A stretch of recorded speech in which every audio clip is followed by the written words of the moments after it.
Attempts to settle this matter with your London office have proved most unsatisfactory, as we were simply told that we should count ourselves lucky.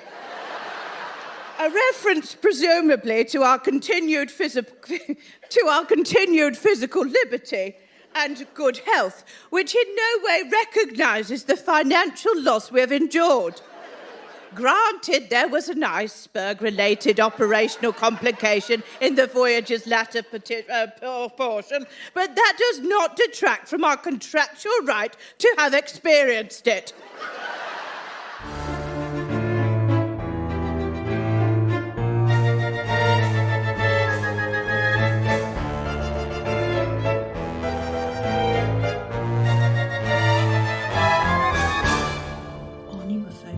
Sorry. Sorry. Good start. Hello and welcome to Haunting Button House, a BBC Ghosts podcast. Carry on, you might as well do the intro now. No? You don't, all right. What else is there to say? That is it, yeah. Okay. Who you are? I'm Luke and I'm joined by Tash. I'm Tash and I'm joined by Luke. Do you know what? I don't like this. Our listeners won't realise that we have changed it up this episode. Mm-hmm. Not only have I introduced us, but we're also sat next to each other and not opposite each other. So we can both look at the book in front of us. Because we've only got one copy. It was expensive, actually. It wasn't that expensive. We got it at Christmas, didn't we? Anyway, we should probably talk about that in the main part of it. But it's just madness. It is, absolute madness. We're completely well, that's thrown me. Yeah. I didn't know who I was. Anyway, what have you been up to this week, Luke? I was waiting for you to get into that. You can see my notes there. What I've been up to this week? Not a lot this week. We have in the intervening weeks been dog sitting. Yeah. Which was an interesting week. Mm-hmm. As we thought we were going to be catless. But then Shelley's not dead. Not dead, no. We thought she was going to go on her holidays. Yeah, we thought she would be on her holidays, but she wasn't. So we had a dog and a cat in the house. Who don't like each other. They didn't get on. Even as much as we tried to get them to get on, they just did not get on. Yeah. But hey ho, what can you do? So we spent a week where one of us looked after the cat, one of us looked after the dog. Basically lived upstairs and downstairs separately. That just led to a very stressful week. It was a stressful week. Which is why we must apologise that we're a week late with this. Hopefully you'll forgive us.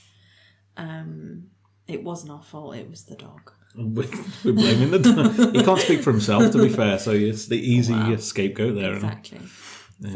So, do we have any feedback from the last few episodes? Feedback. Yeah, so obviously our last episode was the Comic Relief special and series feedback.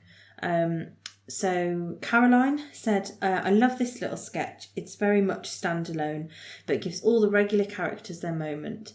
Having trawled the internet, there is no mention anywhere of who wrote the episode. Yeah. Which we kind of picked up on, didn't we? I guess it must have been a team effort by the whole gang. It's worth noting that Fanny's view of Australia is based entirely on the fact that it was a penal colony. Penal colony. It just sounds like a rude word. The last convict ship from the UK sailed when she was about 14 years old. And so during her lifetime, most of the settlers there were ex-convicts. That's interesting. I guess that's why she thought that Kylie was a criminal. That's where the reputation comes from. Hence her remarks about keeping an eye on the silverware. I'm always surprised how little known Kylie is in the US. Worldwide, she's a huge star, even if Robin disagrees, having sold about 70 million records worldwide, but for some reason never made it big there. I know one American who's really into Kylie, anecdotally, but apparently that's it. Just the one. Just the one. She had a few hits, but nothing like elsewhere. On the feedback section, spoonerisms are when you transpose the initial letters of two words, like saying, I bought a well-boiled icicle instead of well-oiled bicycle. Eggcorns are when someone mishears, uses a well-known phrase, but it still makes sense, like saying off my own back instead of off my own bat. A third linguistic mistake is the mondegreen, where someone mishears lyrics to a song. That's me. The name comes from a folk song that goes, "For they have killed my lord and laid him on the green," which was misheard as "For they have killed my lord and Lady Mondegreen." Going back to favourite characters, I picked Robin for all the reasons we discussed. But I think one of the strengths of the show is that every character is brilliant and brings so much to the show. And then Caroline said, "Thanks for another series of podcasts and discussions of this great show. Looking forward to the book on series 5 when you get to it." Well, so, yeah, I think getting lyrics wrong is... I mean, everyone does something it. I'm particularly good at. Everyone does it, to be fair, but yeah, you I think it's with the pride that you have that you know the lyrics, even though it's very wrong. But yeah, you can't just pull a face like that doesn't come across. So Marianne says, "The comic relief special was lovely. You are correct. Kylie Minogue isn't big over in the US, and I have no clue who she was calling on the phone for identity verification." Yeah. What? I imagine Jason Donovan is even less known than Kylie Minogue. So yeah, if you don't know who Kylie Minogue is, then you're definitely not going to know who Jason Donovan is. See, Jason Donovan holds a special place in my heart. Yeah.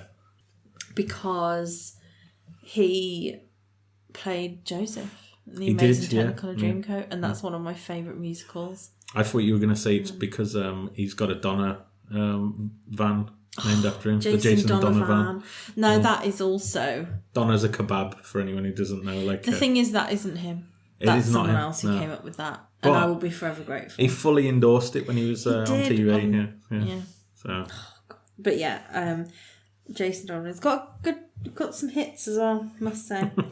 Fanny's mistrust of the Australians has been paralleled on the US ghosts, as our Fanny equivalent Hetty has a similar loathing for the Irish. Well, there you go. Well, that I'm sorry, Marianne, but we can't watch the US now. I will not have my people slandered.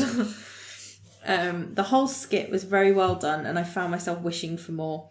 I feel like Alison and Kylie and Mike and Tess would remain ongoing friends. Wouldn't it be great to have another comic relief special set in the future when they all get together for dinner at Button House? I just got the BBC Ghost book from Amazon, so I'm thrilled to have you reviewing it in a couple of weeks. No, there's an extra week on there, sorry. And then Marianne also said, "What is this live stream we speak of?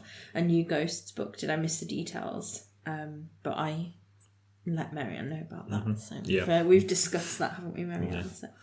So. Docking Docs says, echoing Caroline's sentiment about Robin being a favourite, but then find myself remembering great line deliveries from others, so rank all the other characters, including the livings, equally just behind him. Mm-hmm. I think one of the strengths of Ghosts is the casting. Obviously, there is the 6 idiots and also Lolly, Katie, Charlotte and Kyle, plus other recurring characters like Obie, Barclay and Annie, plus some amazing guest actors. I don't think there's a weak performance among them. Regarding Larry's acting 2 different parts, we've seen small teasers of him talking to himself, but we'll have a major storyline next season involving both of them together. I can't remember. Oh, yeah. I remember the episode, yeah. It is quite an interesting episode that he's basically playing 2 characters off of one another. So, yeah, that's interesting. Yeah. So, yeah, I just had some other feedback from Marianne. We were talking about the live stream. So, hopefully everyone is aware of the live stream now. Yes. Which is if you are next week. Yeah, I was going to say if people aren't aware of the live stream, it's basically a live stream of the newest book that they've put out. What's the book about again? Sorry, now I can't remember. I think it's like a behind the scenes, than a kind of like an edition, like this book is. So. Yeah, more like out of character stuff. But yeah, there's a live stream accompanying that basically, and it's the cast. Reading from it. I guess, it's hosted by Charlotte Ritchie as well, so that should be good. Yeah. So yeah, I'm looking forward to that. That's next weekend, isn't it? Next Friday? Yes. 26th. So it's live in London, but you can purchase links, to watch the live stream. And you also get a book, I think, along with the price of your ticket, which is fair enough. But So I don't know if I told you, but we're going to have 2 books. Yes. Because I purchased the book pre-order and then also Then bought it. we'll get a book as well, yeah. So, but yeah, back to the feedback. So, Marianne was kind of asking us if we're going to be doing the US Ghosts, but I think we've kind of just said we're going to take a break and then see how we go. And then Marianne also suggested, just for everyone else listening as well, because she might be interested, 2-season show Spirited. I think we mentioned it before. Somebody brought it up before. It's an Australian series, and Marianne says it's ridiculously good. So, just thought I'd mention it because it might be worth a watch for others as well. We said we'd have a look at it, didn't we? The Ghost is Super Hands from Peep Show. Oh, yeah, I remember us talking about that. Yeah. So Jan says, love Kylie in this comic relief special, not just because she is Australian, but also because she really sends up the ghosts, Mike and herself, just classic comedy. And Nick says, thanks for covering the comic relief special. It's only short, but so much fun. Kat being drawn to Kylie's energy and her and her saying she's there for his people, meaning her status as a gay icon, made me laugh so much. Yeah, it's a great line. You chose my 2 favourite episodes, Gone Gone and It's Behind You, are both by far the best episodes. My favourite character will always be Robin, and I adore them all in their own special ways. And then Nick also gave us the brilliant idea of listening to the audiobook, Yes, which really helped us. I didn't realise there was an audiobook version, and I am so glad that people pointed it out. Yeah, so thank you, Nick. And then just checking over. Yeah, so just, and then, there's a bit of feedback. Well, not really feedback, but more just points to look at. So when we said that we were going to be skipping last week, bringing the episode out this week, Caroline said that she's going to use the time to refresh, have a refresh of the book. And then I asked if anyone had any particular bits they wanted us to look at. So Claire said, Pat's sections are my favourite. The police interview and the rap were both unexpected gems. And while the handwritten letters are amazing, some of them are pretty hard to read. Hard work to read. So I confess that I read along whilst listening to the audiobook. Funny you should say that, because that's exactly how I did it as well. So I listened to a bit of the audiobook. But not all of it, because I'm just not a reader. But here we are. Here I am. And then Alison put that they were disappointed that we didn't have an episode out last week, so I'm very sorry. We are sorry. Hope you got your AirPods ready, because we are ready to tackle. And I say tackle because I do feel like it's a 200-page tome. Yeah. No, I think we must say that we haven't. What's the word? Reviewed a book before. So it could go one of 2 ways. Well, we'll see. Shall we get into the episode? Let's go.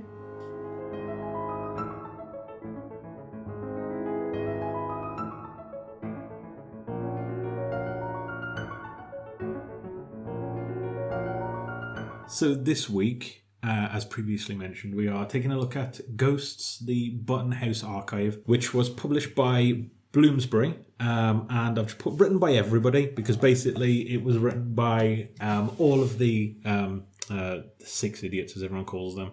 What's the company called again? Is it Them There? I think so. Yeah. We're constantly having to double check on that one. Yeah, to double check it.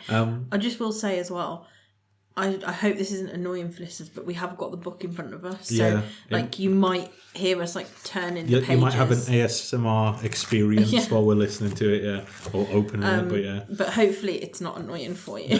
Should be okay. But it was written by everyone, and in the audiobook version as well, you do get performances from most people. I'll go into the most part in a second with some overall notes, but... the original release date was the 26th of October 2023, so...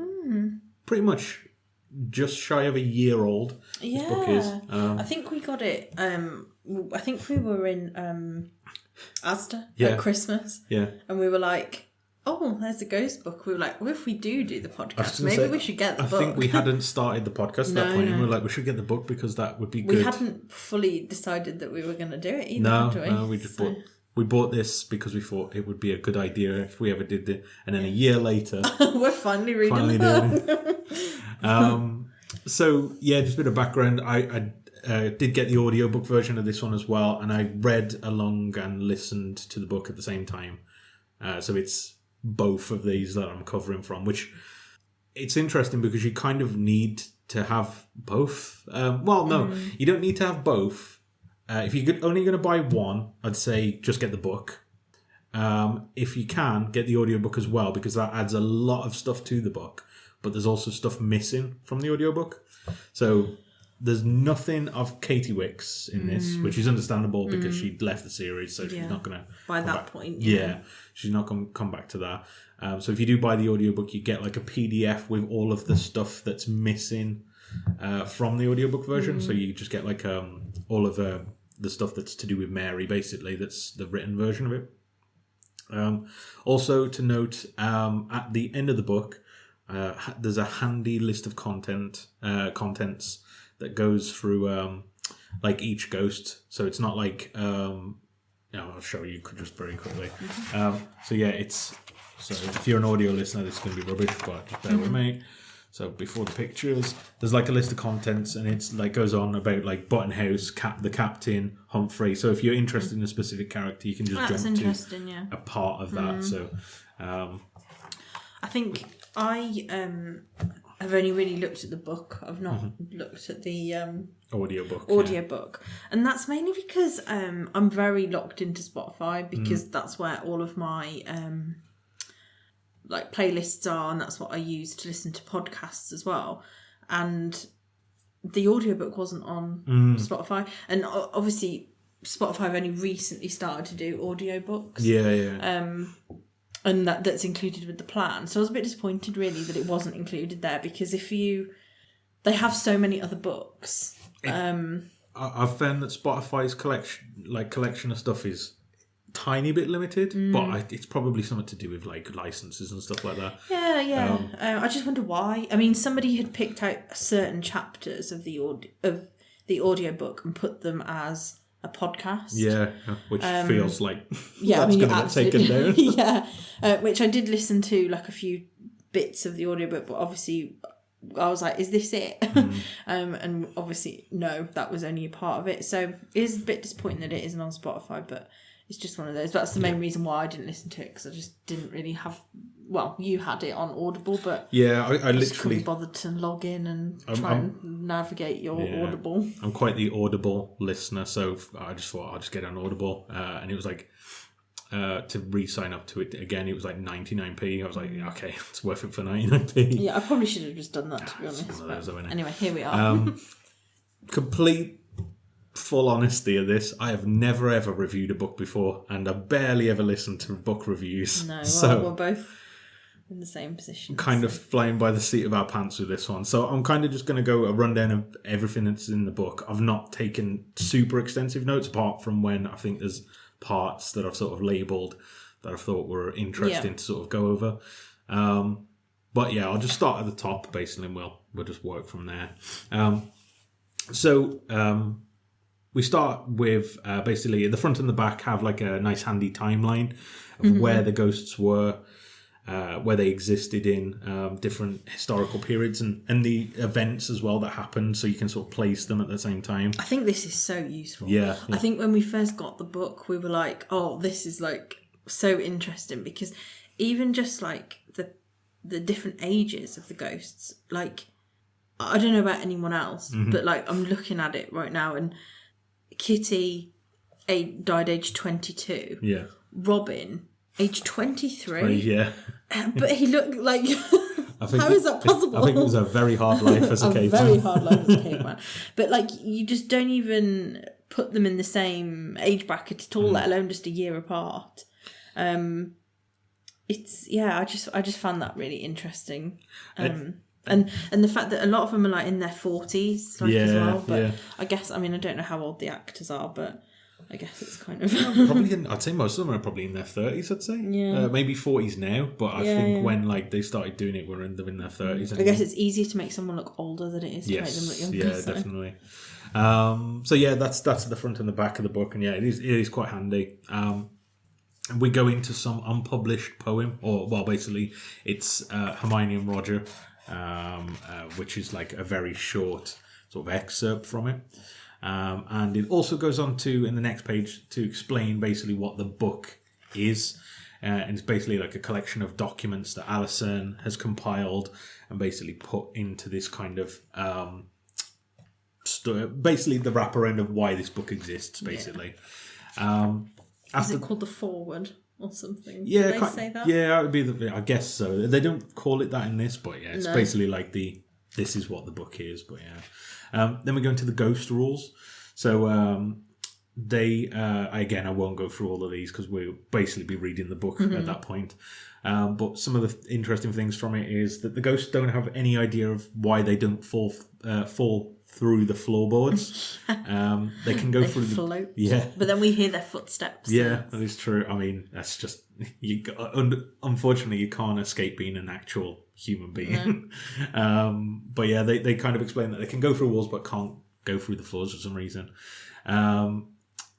Also, there's some parts in here where it starts hinting at stuff later on. So like they talk about that they can wee and stuff like that, and they say that they vomit. And it says that it was the last thing that was in Kitty's stomach before she died, and she notes that it was a pineapple. Now, people who've watched the show know this is a foreshadowing for what happens to Kitty. But obviously, at the point that this was published, we had no idea that what this was referencing to. Obviously, we've read this long after the show, so it doesn't matter. But they do this a few times. They kind of hint at Kitty's death without going fully into it. They just kind of explain it, explain little bits about it. Yeah, this is where we also get an explanation about Julian's ability, which we've kind of hinted on before, that he really wanted to look at page 3 in the sun. I think it says the sun, yeah. Sort of sheer perseverance, basically flipped a page, which I think is a nice little detail to explain something that we've never had explained in the TV show. After this, we go into... I'm going through, flipping through. So the next thing we have is just a report on Humphrey's death. This was written by one of the soldiers who found Humphrey. And I think this, when you look at it as well, this is kind of like what one of the other people said when they said it's some of the written parts are hard to read. There's worse examples of this, but this is the first kind of bit that you see. It's obviously written like it's in the period and it's from somebody who would have that kind of handwriting, but it is difficult sometimes to sort of get what they're actually trying to say.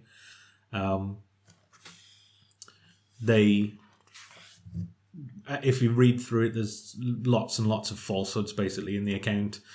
So they kind of say that Humphrey basically attacked them and pulled out multiple weapons to the point where it would have to be like a Mary Poppins kind of bag that he's pulling weapons out of. And they also mention that after they'd dispatched Humphrey, one of them accidentally knocked the sword ornament and it'd fallen over, to explain why the swords had fallen, basically.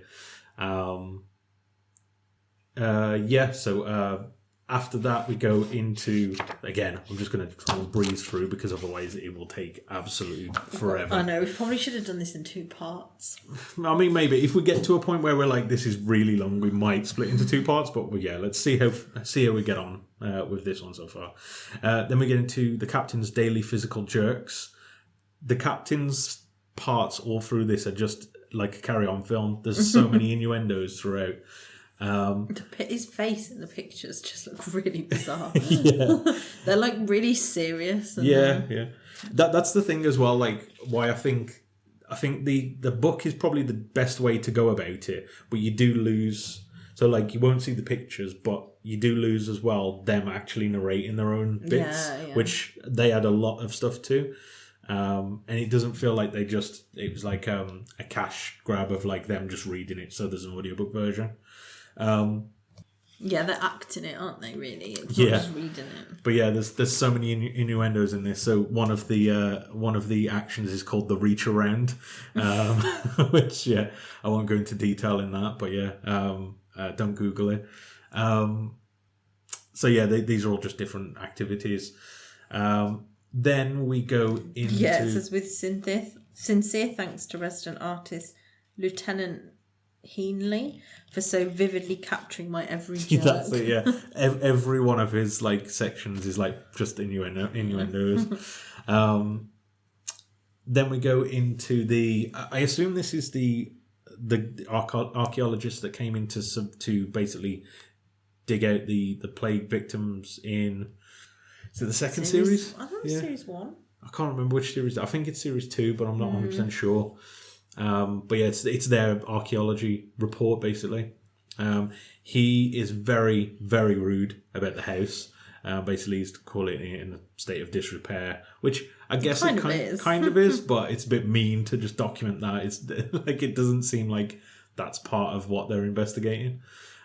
He also identifies Mick as a lead local official for the town, not sort of the idiot that we kind of see him as in there.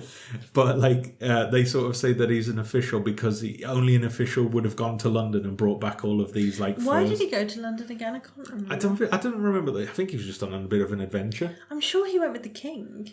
He met the king, yeah. Oh, he met the king. Yeah.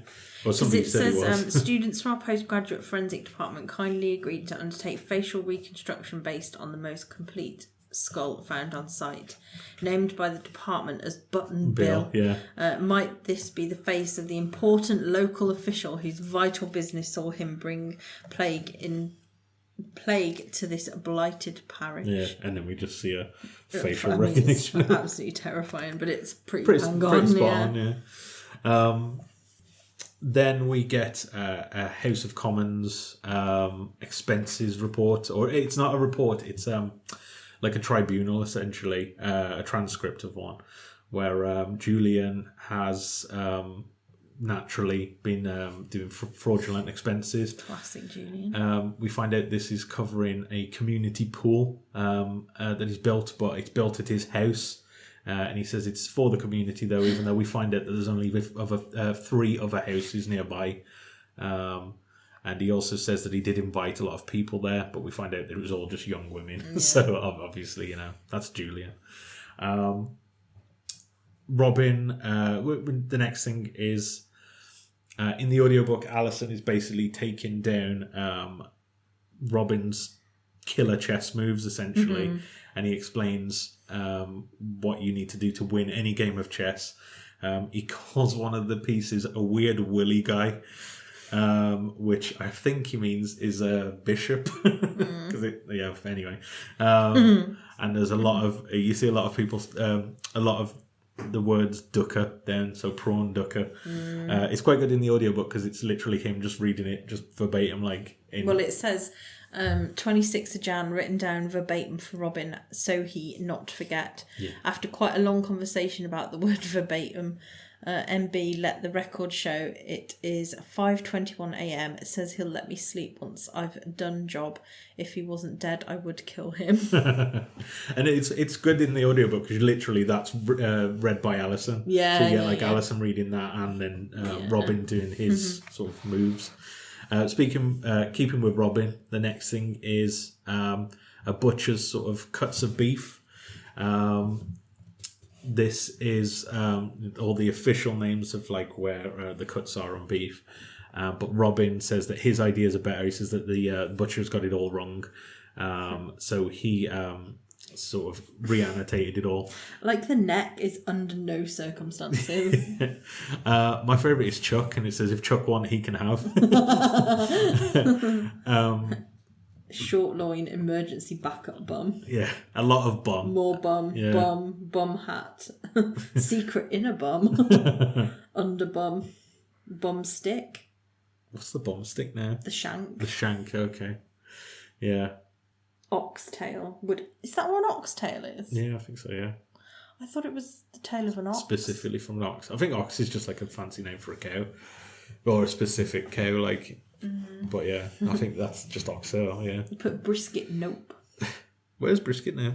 The chest area. You learn a lot of other stuff in this. So yeah, and the anatomy of a cow. Yeah. Um, Apparently the butcher has it all wrong. Next, we get into milking with Mary. So she basically goes through how to milk a cow. Obviously, they skip this in the audiobook, but she says that one of the parts in this that made me laugh was that she says you have to go up to the cow and speak to it and be nice to it. So she says she would say to the cow, "Good, lovely cow, thank you for your milk," before she milked it. So, but I like that. Yeah. quite a practical guide, basically. Like, there's a lot of stuff in this where, especially Mary's stuff, where I think if you followed it to the letter, I wonder if it would actually work. Like, I don't know how many. Or you try making a 5 potato high basket and see how you get on. Literally, like there's a 5 potato high basket guide, and it's like you could go through it and like. I'm not gonna do that. Nah, probably it'd probably take a lot of work. Also, you have to try and decipher her words into how she's done it. So I don't know if there's anything else on that one. It's quite a long guide. Yeah. So this is the first one I've sort of noted down. Oh yeah, so there's some pictures basically that it skips on there.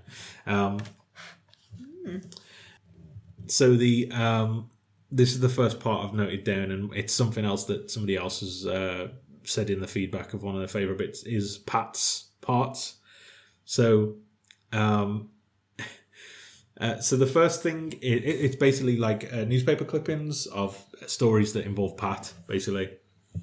So the first one is a Bob a Job week where they had to help out people at an old folks home. They decided to save some time washing the false teeth because they wanted to watch the Krypton Factor final by washing all of the false teeth together in one pot.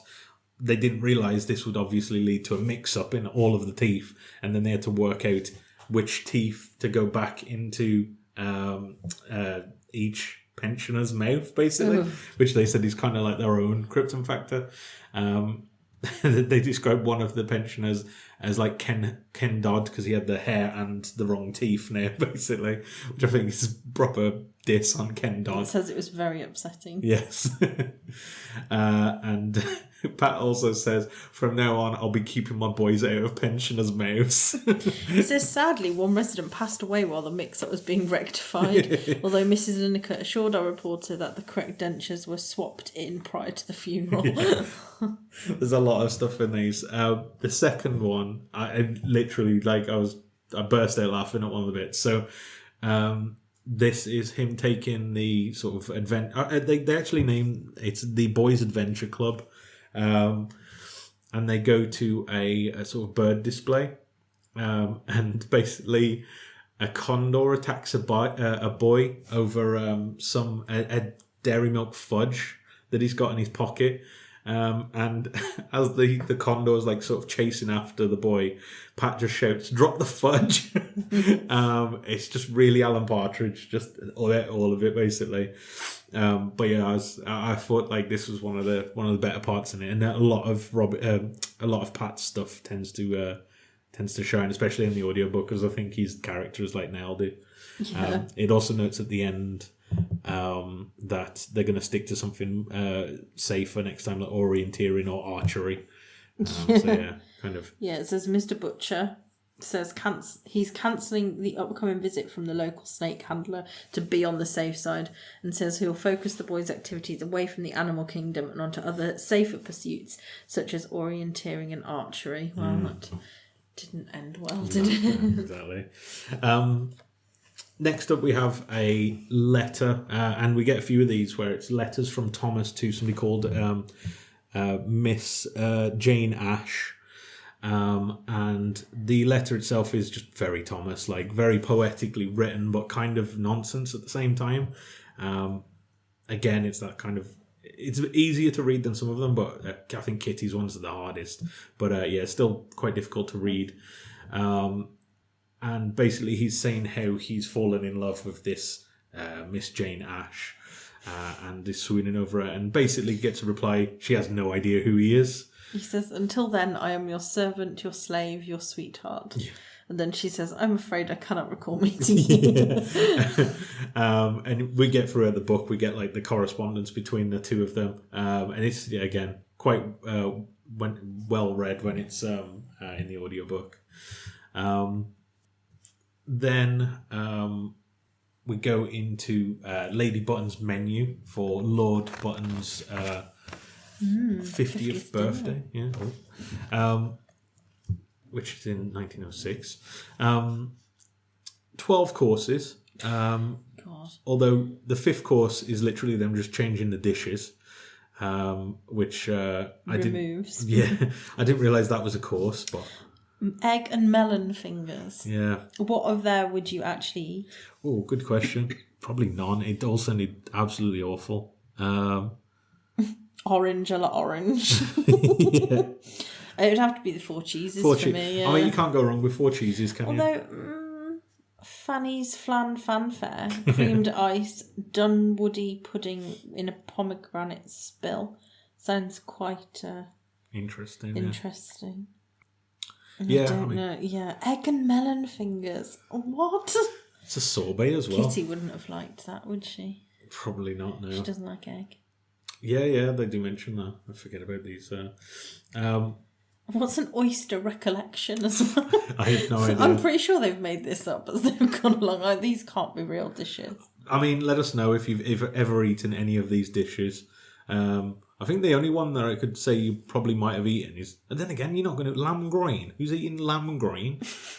You know what I mean? I don't know. Yeah. And kidney fillip and a gallop of young peas. Yeah, it's... but yeah, that's kind of a short section in the audiobook. And then we get... so throughout the book, we get kind of pictures of the characters, followed by one of their quotes. This isn't in the audiobook, but it's in this book, and it always precedes 10 questions for that character, basically. So then we go into... in this first one, it's 10 questions for Kitty. Which goes over, there's all different stuff. So where was she born? How did she die? And stuff like that. You even said certainly not egg. Yeah. My favourite food. Yeah. She mentions that mawams look wonderful. Mawams are pretty good, to be fair. It looks straight away like it would be good, but it's hard to sort of. I mean, you can't even put into words to somebody who's from like Georgian times what a mawam is going to taste like. Delicious. In her favourite songs section, she notes a few different ones, which comes up later on as well, because she has Kitty's own top 10 songs. But she does note that the lyrics of the Spice Girls are Make You Think, which is her words of wisdom. Pretty much all of the Spice Girls lyrics make you think. And then she goes on to mention when handling a pineapple, wear gloves. So again, another sort of like foreshadowing. Makes us think of what could be going on. Then we get some poetry annotation by Thomas. So he's done what I thought was Don Juan, but apparently it's Don Juan. That's how it's pronounced, or that's where it's pronounced in the audiobook. I was like, okay, fair enough. I've learned something on this one. But obviously this is written by Byron, who Thomas absolutely detests, and he's got some choice words for all of these authors basically throughout it. So he at some point starts telling Byron what would be a better rhyming word than the ones that he's used. He also says that he's stretching the sentiment, a simple sentiment over 4 verses. Which is hilarious because Thomas That's what he does all the time. He's literally told he just waffles on all the time. He also does the same, against William Wordsworth as well. Again, I've not read any of these poems. There's one later on that I have heard of, but I'm not into the classics, unfortunately. Are you a poem fan, Tash? No. We'll move on. Then we get into another quite good one, mainly for the pictures in this. We get a Julian's holiday travel article where he's written for like the Sunday supplement in I can't remember what newspaper he says now. It's kind of like the Sun. It has to be the Sun. I think it's kind of like meant to be like the Telegraph or something like that, but it isn't called the Telegraph, obviously. So he basically says that he promised his wife a holiday. I can't remember where he said he promised a holiday, Gran Canaria, but he immediately ignores her, and they all go to Sicily instead. So yeah, again, classic Julian, not listening to what anybody wants, just doing what he wants, basically. He mentions that he meets up, or he has his guide is like a South African guy, and he does an incredibly offensive South African accent on the audiobook in only the Julian way. The pictures in this are something else. I think there's one on the other page. It's him in the pool, or in the jacuzzi. So he mentions on his holiday that Dennis Waterman was in the hotel, and he meets up with him. He also mentions that his daughter is having a terrible time of it, basically, as she immediately finds out that she's allergic to donkeys on a donkey ride. Oh dear. They go to the volcano, which is, they basically say, is not good for children. And they decide, or Margot decides that her and his daughter are going to go home and leave him to enjoy the rest of the holiday, which he's more than happy to do, basically. He also mentions that the ex-Formula One driver James Hunt is there. And he also mentions whilst playing cricket on the beach, he breaks his nose with a ball straight to his face. And basically just lots of drinking on this holiday is all it goes over, really. But it's quite interesting. It's one of the longer bits as well in the audiobook. So yeah, you get quite a lot of Julian from there. Throughout, we see a lot of portraits of Humphrey, sorry. All of them, no head. Or it's been sort of severed. So people wouldn't have known what his face looked like. So there's one later on where you do see his face, but it's where it's got the cut across his neck. And it's always just, it feels like it's... Oh yeah, because it was painting in Button House. Yeah. So, yeah, they would have known from that. Yeah, I feel like they kind of mock him a lot. So another Pat section, and we get his summer camp rap. I'm not even going to attempt it, but he says that this is very rad. Which I was going to attempt it. I can't read his handwriting in some places. You're going to try. Yo, everybody, how do you do? My name's Little Pete, and I'm here to tell you the rules and regulations, roles and obligations that will make this summer camp safe, fun. It's true. That doesn't rhyme. Never mind. There's a lot more. Does he rap? Yes, because I don't know. Yeah, so you did I get the beat right? Pretty much. Oh, that's good then. Yeah. He does his own beatboxing as well. Cool. Oh, I need to go. I need to have your Audible. Honestly, you login. should listen back to it. He does his own beatboxing for the beat in the background. There's some very gruesome details into this, and how boys have been injured, like on his adventure trips. Talks about it says, ever seen a bag of crisps strangulate an owl? I have, wasn't pretty. But that's all it is. It's just unfortunate things. Basically, unfortunate things follow him round. Finally, yo, I want to talk about the vibes, the attitude and spirit that equal good times. There you go. Should get that. Maybe that should be the tattoo. Yeah, that'll be a tattoo. We should get that written on the wall as like a live, laugh, love kind of thing. I like the ending. Just says in brackets, "Someone might die, y'all." So again, he's always aware of danger, but never. I feel like never enough to stop it happening. Yeah, always a bit too late with the danger. Yeah. We get the great estates of England, and it's basically just the history of the house over time. So it goes over that it was a plague town initially, and then it goes through into when it was Bone House, then Bone Hall. And I like how we basically get it in one state. Then they had a disagreement with the tenant farmers, so it was burnt down.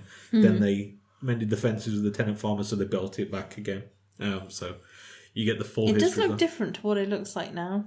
Yeah, and you even see... And also big, like, obviously from 1501 to 1521, like, it gets bigger. They build bits of it on as well. I like that they have the sort of history of that, and then on the next page as well, it goes through, like, what it is later on as well. I mean, these are actual pictures of, like, the actual house, button house, because it's well, I can't remember what the name of the house is now, but it's named after a proper house, isn't it? Yeah, I follow it on Instagram and now I can't remember what it is. They also mention in the 60s that it was home to an artist retreat called the Button Collective, who I can't imagine... That's what we should have called the podcast, The Button Collective. The Button Collective. Well, we missed a trick there. Right-leaning free thinkers. I can't imagine what the ghosts of the house would have made of that. Especially, actually, doesn't the captain mention about that art collective being there in one episode? Well, Fanny would have loved it. Yeah, well, Where it says the work included semi-naked bed in to promote tax relief for small to medium-sized corporate entities. well, there you go. Yeah, very interesting history. But yeah, it's mainly just pictures and just some bits and pieces there. So yeah, we get another one of these pictures of Robin, which leads into Robin's sort of 10 questions. Not very full. No, I mean, it's very Robin. Again, he does go into a bit more, I think, in the audiobook. But he kind of is very bomb obsessed. So yeah, his favourite film, Bomb. Favourite food is Bomb. Favourite, what would that be? I like his favourite song is Get Down Tonight by Casey and the I don't even know Sunshine how that goes. Oh God, I can't sing it now. I just rapped, Luke. Yeah, that's true. Get down tonight. That one. Do a little dance. Make a little That's the love. one. Yeah. That's Okay. it. That's Casey. Get down tonight. I like how he just gives these answers, no context to it, just straight in. Worst trait, incest. Yeah. So yeah. Any words of wisdom? No, it's taken 10,000 years to get this smart. I not give you shortcut. Fair play. Wise. Absolutely. We get a letter from Lady Button. This isn't the one I think you've seen the live version of. This is just some gossip, basically, that she's talking about Margaret Barney and others who live in the area. She also unwittingly is talking about all of George's affairs, where she's saying that George is off, basically meeting with the gardener and coming back red faced and all these different things. And it's like we know what's going on, but obviously she's incredibly naive, or just doesn't want to. I think incredibly naive. I don't think she. We get a taxidermy report. Again, quite a short one. There's not much to mention about this, but it's basically Dante's taxidermy from Lady Button. And she, the one thing that I did note in there is that she has, towards the bottom, the plaque is meant to have this really long passage, but then when she realises how much that would cost, she just changes it to Dante. What does it say? My dearest Dante, constant companion, confidant and comfort. Again, it's difficult. Fearless? I think so, yeah. With a shining breed. No, I can't even read that. Yeah, it's hard to read some of the sort of handwritten stuff. But yeah, basically, customer has requested the addition of a second testes, yeah. matched in scale to the incumbent. I think the one that he's already got.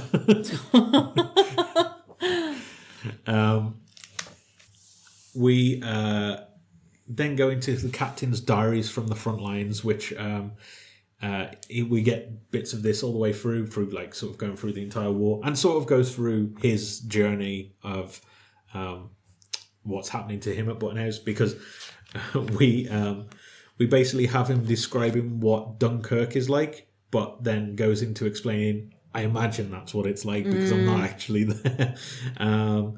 And he sort of kind of says that he would not have retreated from Dunkirk, what he would have done, and then goes into this plan of Operation Balloon. And he does this where he comes up with an incredibly elaborate, probably unachievable plan. So instead of retreating from Dunkirk, he said that they should have gone all the way around and surrounded the Germans instead, which would have probably been an unimaginable journey. But yeah, he's full of good ideas anyway. Well, ideas, I don't know if they're good. Well, yeah, ideas. Yeah. They probably wouldn't have helped win the war. Probably not, no. Then we just get like a collection and collage of headlines for basically going over Julian's death. Nothing really of like much note in this here, to be honest. It's just cut-ins. I do like this in the book that we get photos of the ghosts and with the captions explaining what they're doing, because obviously we can't see what they're doing. You get some. There's no kind of in like super. Pat and Kitty argue over the merits of eggs. There you go. Yeah, the boys enjoying another of Pat's favourite matches. You get this throughout, and it's different stuff. Then we get some propaganda. Remain gay.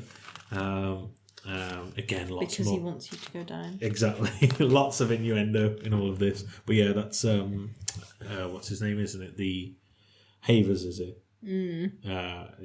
Which we hear more about that as well later on. More from Lady Button. Correct etiquette with Lady Button. And it's all different rules for, in this instance, it's how to speak.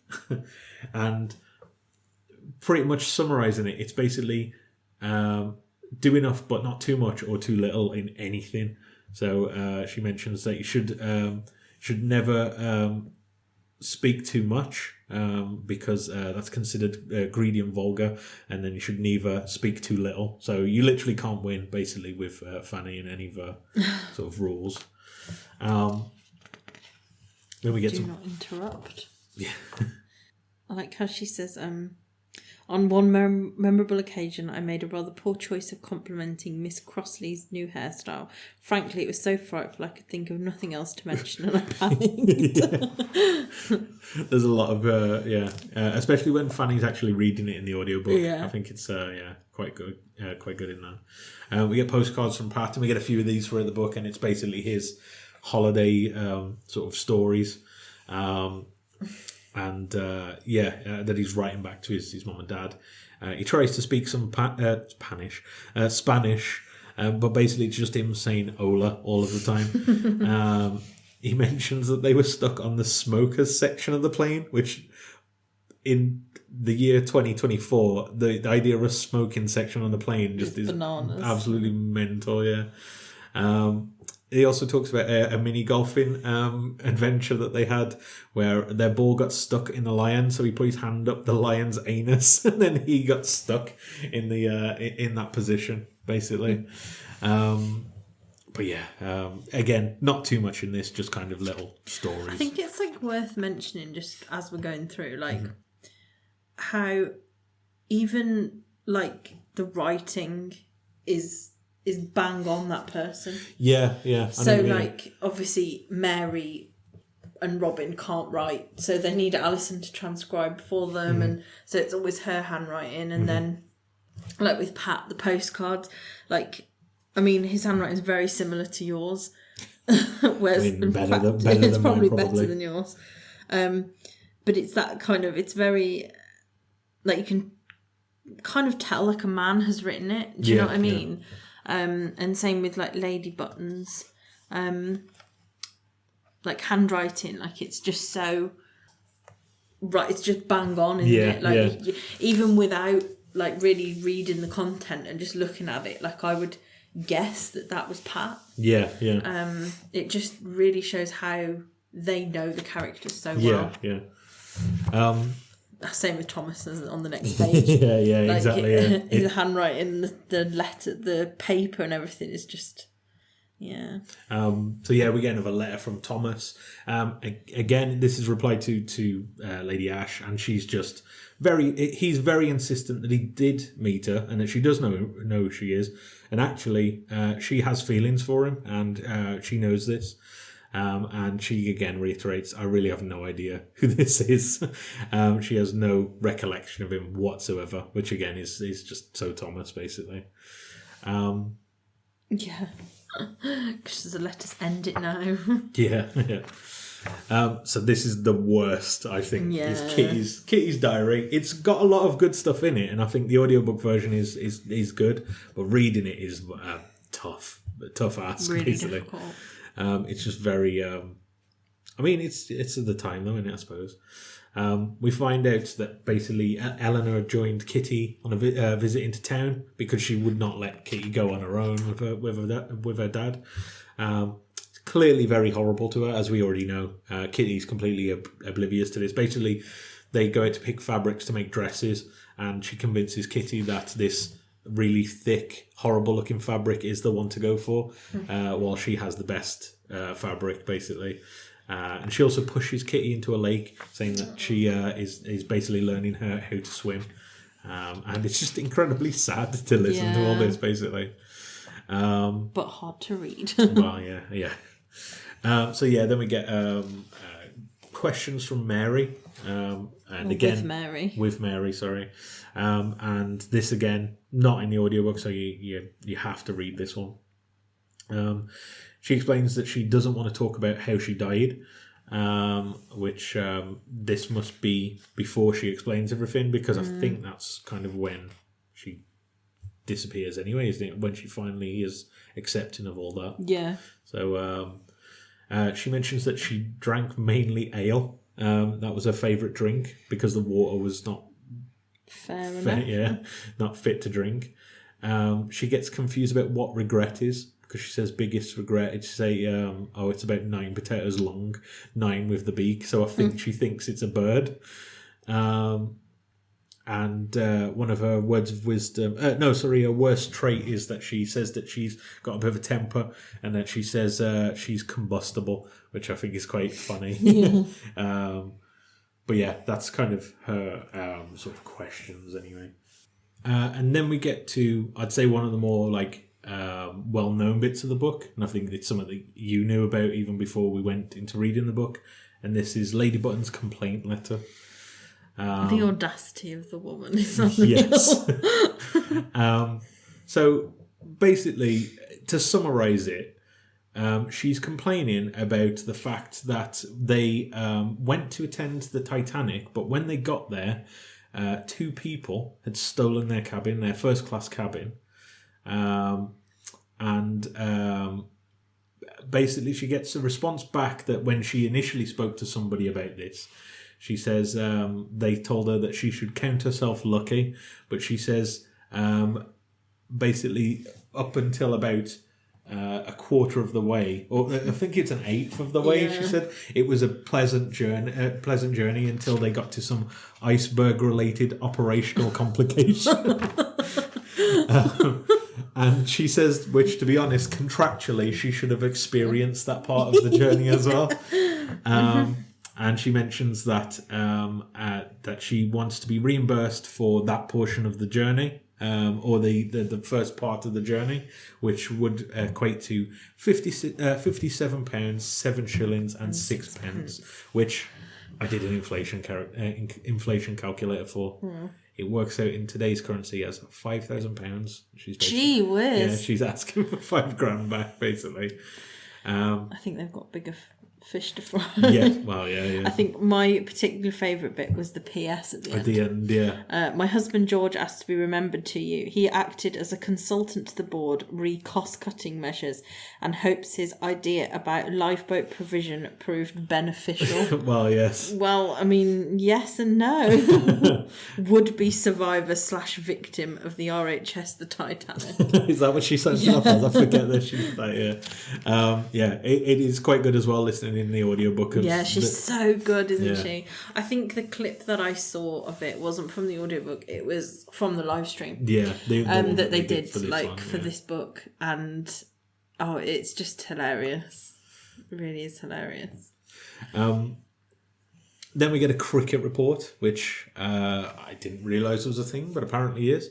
It's the Button House 11 versus the RAF Dunham Marsh 11. So it is literally a report of the game of cricket that they had for the RAF boys. They mentioned that a Spitfire flew over the house in an attempt to scare everyone or shake them up. And the captain says he doesn't say that he was scared, but he says that he will be sending the RAF his laundry bill, which implies that something. He pooped his yeah. It's really funny when you go through the actual report, because it starts off fairly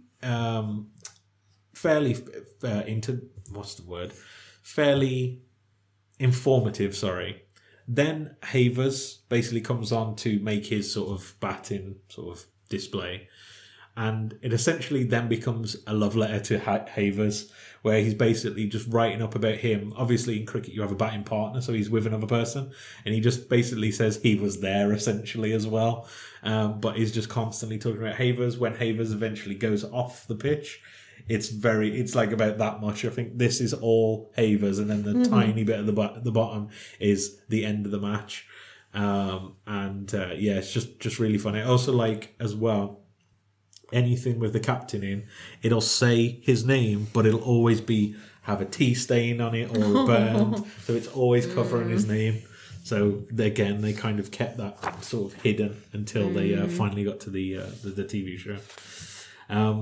Then we get a tale most heinous and true, that it says, which is an account of the crimes of Mary Guppy. I think this writing is hard to read. Yeah.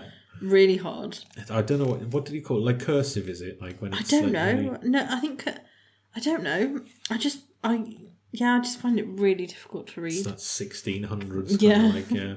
But yeah, I didn't know her last name was Guppy. That was a new one to me. But I guess they don't kind of go over their their last names a lot of the time. But yeah, anyway, this is basically an account of all the things. Yeah, they do with the other ghosts, don't they? Like, I guess Robin. No, it doesn't have I don't think surnames are a thing. But, no. But yeah, I'm just like trying to think, like Humphrey Bone, Mary Guppy, Kitty. I can't remember Kitty's name actually. Thomas Thorne, Fanny Button, the Captain. The Captain. Yeah, so it's Pat only Butcher. really it's Kitty and Mary. We don't really. Oh, Shelley. Sorry. She wants to read. But yeah, so we get an account of Mary's crimes. So the picture of Mary makes her look so sad as she's being burned. Well, I bet she was. It's just that, like, she's just like, oh, just downbeat about it. They mention that she killed her husband with maleficarum. What's that? Oh, maleficium, sorry, not maleficarum. I think it's just like a fancy word for like dark magic. She... They mention that she talks to herself, basically, but in this account, that she's not actually talking to herself. She's actually talking to a demon mouse living inside a basket, which is a sort of link back to the devil. She also mentions that they also mention she feeds wild cats, which we would know as a nice thing to do, but in the 1600s that means definitely witch. a witch. They mention that she turns into toads and then meets other witches in a puddle with toads. And they mentioned to test that she was a witch, they ducked her, and because she floated, she was a witch. They note that she floated above the water, though, which I'm sure she did. That doesn't seem true to me. The next one is Julian's car review. So he's sort of so it's the Daily Dispatch, they call it, but it's basically the Daily Telegraph, where Julian is sort of a car reviewer, the Jeremy Clarkson type. Of this sort of full-leaded. Yeah. So he's written this while he's been suspended from Parliament for I can't remember what it says. I think it's for it's the swimming pool, basically. So the thing from earlier on he's been suspended for. He's writing car reviews. So these are the best cars of 1990. So the first one is a Mazda MX-5. And he says there's nothing like the sound of CO2 being pumped into the atmosphere at high volume. It's quite funny because later on he sort of mentions and he's talking about his sort of attitude to climate change, because there's a letter that he sends to his wife, or an email he sends to his wife, and it's how he's sort of had his eyes open to climate change, which is funny. And there's a part as well later where he says it hits him harder than Maggie's handbag did after his by-election defeat in '82. He also mentions that he's not a fan of electric cars when he talks about the Kiewit one, which I didn't think the electric cars were a thing in the 90s, but I guess somebody's got to pioneer them. He starts talking about the BMW 5 Series. He says it's the perfect car for Tories. He also drove the Lotus Esprit, which James Bond fans will know, and he basically says, "The spy who loved me." Yes, yeah. He says, "I can certainly say this car left me shaken and more than a little stirred." Yeah. So he says it's the equivalent of Labour leader Neil Kinnock, red, noisy, and gives him a pain in his backside. So I just like the sort of adjectives he uses to describe everything. He also says it's all mouth and no trousers, this car. And then he says he apologises for putting the image of an MP with no trousers in your head. He said that would not be something you want to see. Then we get another good one. These are two good ones back to back, actually. So the police interview with Pat. So obviously we know Pat is into his CB radio and likes talking to... I think he actually mentions this person before. What does he call him on the CB? Night Owl. So somebody called Tommy Bonner, basically. And Are you sure it's Bonner? I don't know. I can't. What would you say, Des? Boner. Well, I mean, it might be, yeah. I think he says Bonner in the audio, but I can't remember now. He says that he's just helping him with his investigation. He says that his full name is Patrick Bobby Butcher. Bobby Butcher? Yeah. And he says that his CB radio contact, Mr. Bonner, got himself into a bit of trouble, as he says. That when he called him, he said that there's blood everywhere. And he says, what was it? A bit of roadkill. And he says it's something like that. So Pat, being the helpful person he is, gives him advice on how to dispose of a body. Basically thinks he's run over a deer and explains to him that he needs to get a saw. So he says he needs to get... 225 hacksaw. He says, or a circular saw as well, I think, at one point. He says also get some tarp. And he says you could also, if you wanted to get rid of some bits, you could dissolve it in lye. So basically goes through the entire serial killer gamut here. So you need to chop it up and get it buried, mate, and make sure you dig 4 to 6 feet down. Failing that, you could always dissolve it in a drop of lye. Yeah, police officer just says, oh my God. This Night Owl says that, if Pat thinks it's a dark joke when he says if he tells anybody about this, he'll murder him. This is where we find out, or where the police basically let him know that Mr. Bonner has murdered his neighbour. Next door neighbour. His next door neighbour. And he says, oh, right, actual murder of a human person. Yep. Bloody hell, you think you know someone. Wish I hadn't lent him that car now. Yeah. This is actually really good in the audiobook. Yeah. Just because of the performance of it. Then we get our questions with Thomas. I have a lot of dreams and most of them are about women. Yeah, well, yeah. So you'll notice straight away. More text. A lot of text, Thomas. Yeah. Very wordy compared to Robin and Mary. He says, again, I won't go through all of it because there's a lot of it. But at one point he wishes that he was a street urchin. But basically we find out that he's actually very well looked after as a child. And later on as well, we even find out how his mom, this is in a completely different part, but how much his mom supported him for his sort of work as a poet. She actually was really supportive of his work, which... Nobody, if you're like that artist who wants to be known as like legitimate, you don't want to have like a background of your mum and dad were really helpful in your journey. It's got to be, no, I had a terrible time of it, but which is what nobody supported me. Yeah, which is what Thomas sort of yearns for. We also find out his favourite song is "Love Hurts" by Emmylou Harris and Graham Parsons, which I had to listen to because I'd never heard it before in my life. And I'd not, even when I listened back to it, it's not one I'd heard before. So,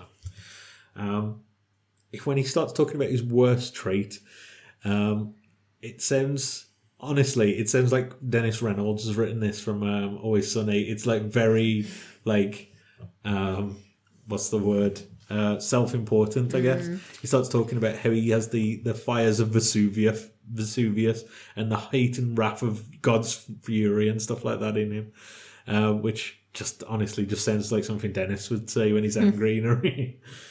But yeah, very wordy. There's a lot. Says, any words of wisdom? So many. I am, of course, a man of words. So yes, so many to choose from. So many words. May I get back to you? Yes.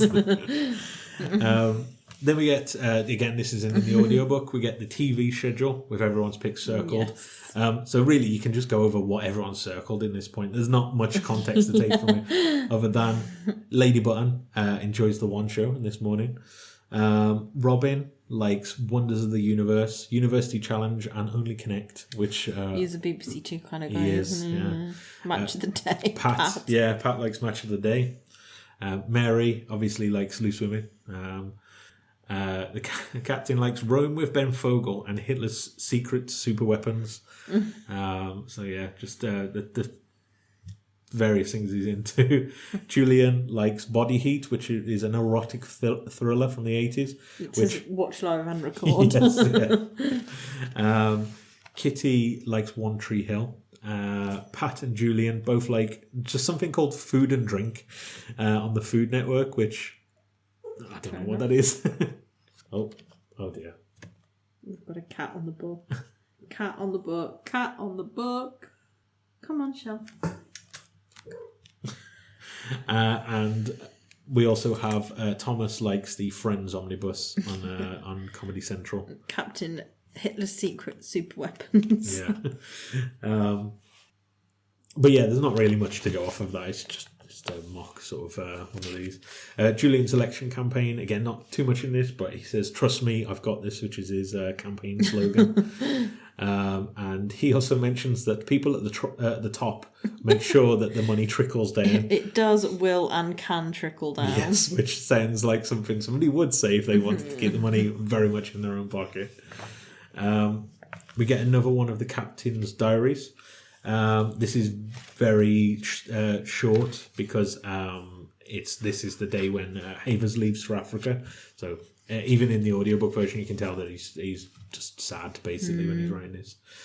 We get one of the captain's cocksock leaflets, Cocktail Society. Again, more innuendos throughout this. Ooh. The cocktails, though, sound great. Well, I mean, we should definitely try one. Although the Brendrels sounds absolutely disgusting. Half a stout, finger of gin, syrup, a twist of lemon to garnish. The half a stout straight away to me. Mix as fast as you can. Your partner may then inspect the cocktail. The Dam Buster, 2 fingers of gin, a nip of bitters, a rosemary garnish optional, prune juice. Drink only when close to facilities. Yeah. I like the Blitzkrieg, which just... See, an eagle's nest sounds nice. A finger of schnapps, pilsner beer, egg, no, edelweiss, or similar delicate flour to garnish. So schnapps and beer, basically. Basically. All German things, basically, innit? So, yeah. But, a lot of innuendos in this part as well. I can't remember what one there was now that, popped out at me. It's definitely in there, but yeah, all of his ones are full of innuendos. It says, go on, let your hair down, asterisks. Hair should remain regulation length, 1 drink maximum, off-duty personnel only. Yeah. Then we get to another long part with Lady Button's table etiquette, some more rules for Lady Button's dinner parties. She says that you should always eat the food, no matter if you like it or not, and basically just smile and be polite, even if it is absolutely rubbish.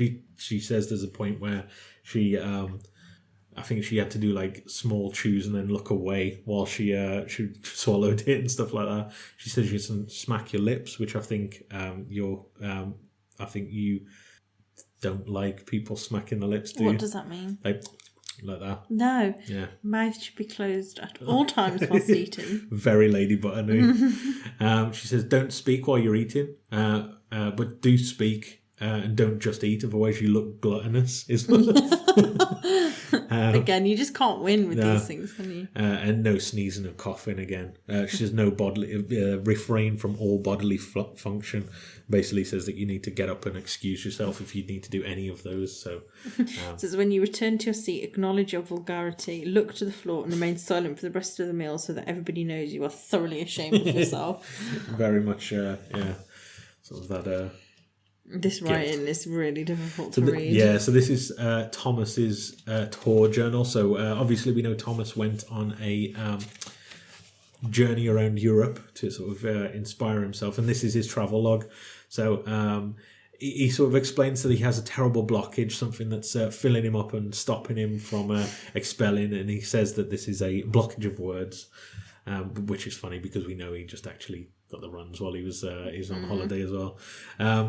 He says that he needs to travel more to get some more inspiration, and then goes through the places he went to. So Paris, he says that Notre Dame was big. He said it was nice, but he did say he was very tired now, so he'll write more about it in the morning. Doesn't write anything else about Paris.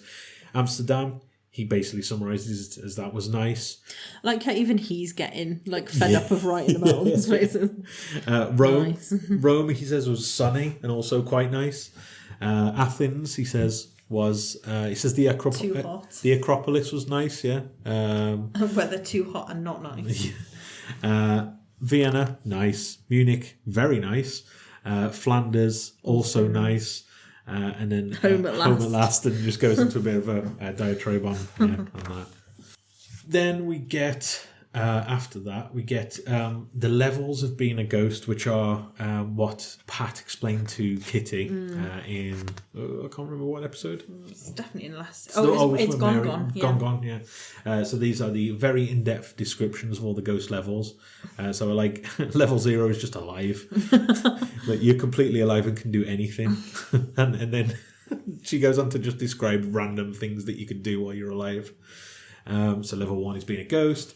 She mentions level 2 is a ghost. You're only here for 3 months.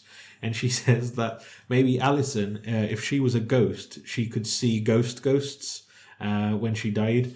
And Kitty said she hopes she dies soon. Level 3, we find, is the realm of unicorns. Lots of different book references here. I won't go through them all, but there was one that did make me laugh, where it was Titchmarsh, the constant gardener, was sort of overseeing this land. Level 4, we find that the Great Gatsby shows you the way to the Grapes of Wrath. Again, just more book references. She also says that the Ludlam was kidnapped by Lionel Witch and Wardrobe. So you can tell Pat was just panicking at this point.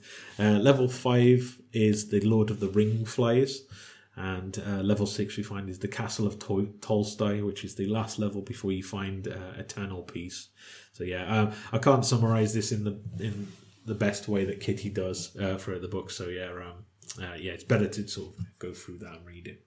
And then after that we just get some more pictures of Humphrey. So yeah, we get one where his face is ripped off, and that one that sort of mentioned where you do see his head, but it's sort of been it's had some cut on it. It mentions localized fire damage to canvas sustained 2022. Well, we saw that, didn't we? Yeah, which is what we saw. Oh, and that own lady button. I think we should take a break. Yes. So we're 1 hour 20 in. It might be a long episode. And we've still got half the book to go. Yes. So I think it won't be 2-part episode, No. but I think we'll call this part 1, take a break, and then we'll come back. Interval. Maybe we'll have interval music. Yeah, have some, I don't know what music. Yeah. We'll find some interlude music for your pleasure.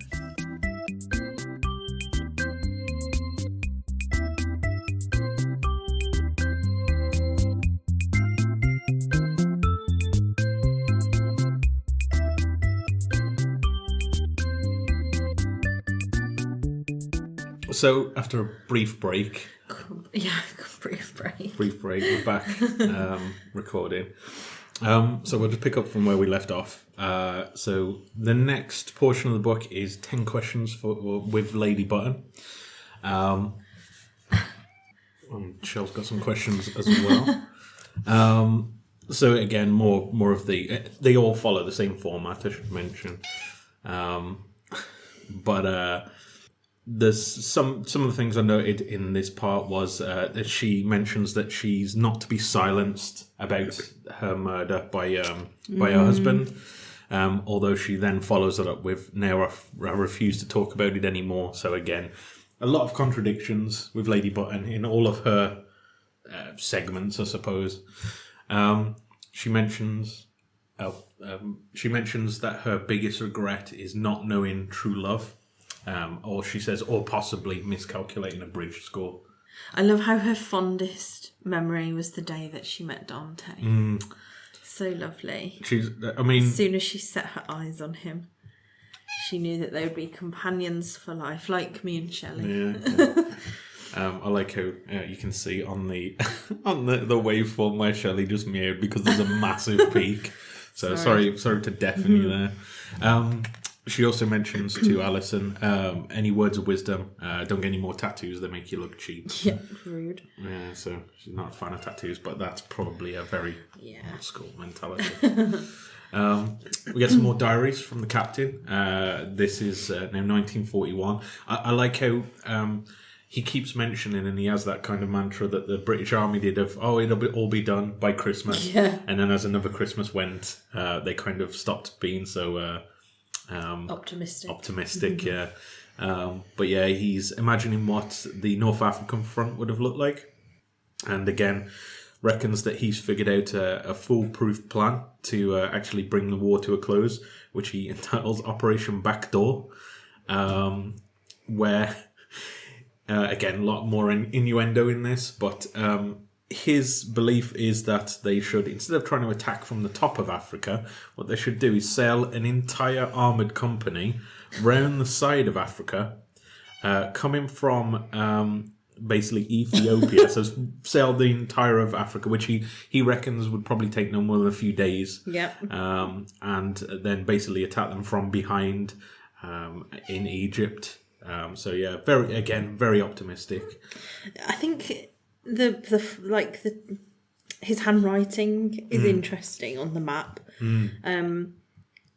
It's quite cursive for Alpha. I assume he did the map, because in the other text that Shelley has now sat on, I like how he says some of the keener chaps took an interest in the map, so I explained backdoor. Yeah. Others pointed out, rather unhelpfully I must say, that one couldn't possibly drive an armoured division across the entire Sahara Desert from south to north. Yeah. But I say toffee to that. Basically, yeah. So yeah, again, very optimistic in his plans.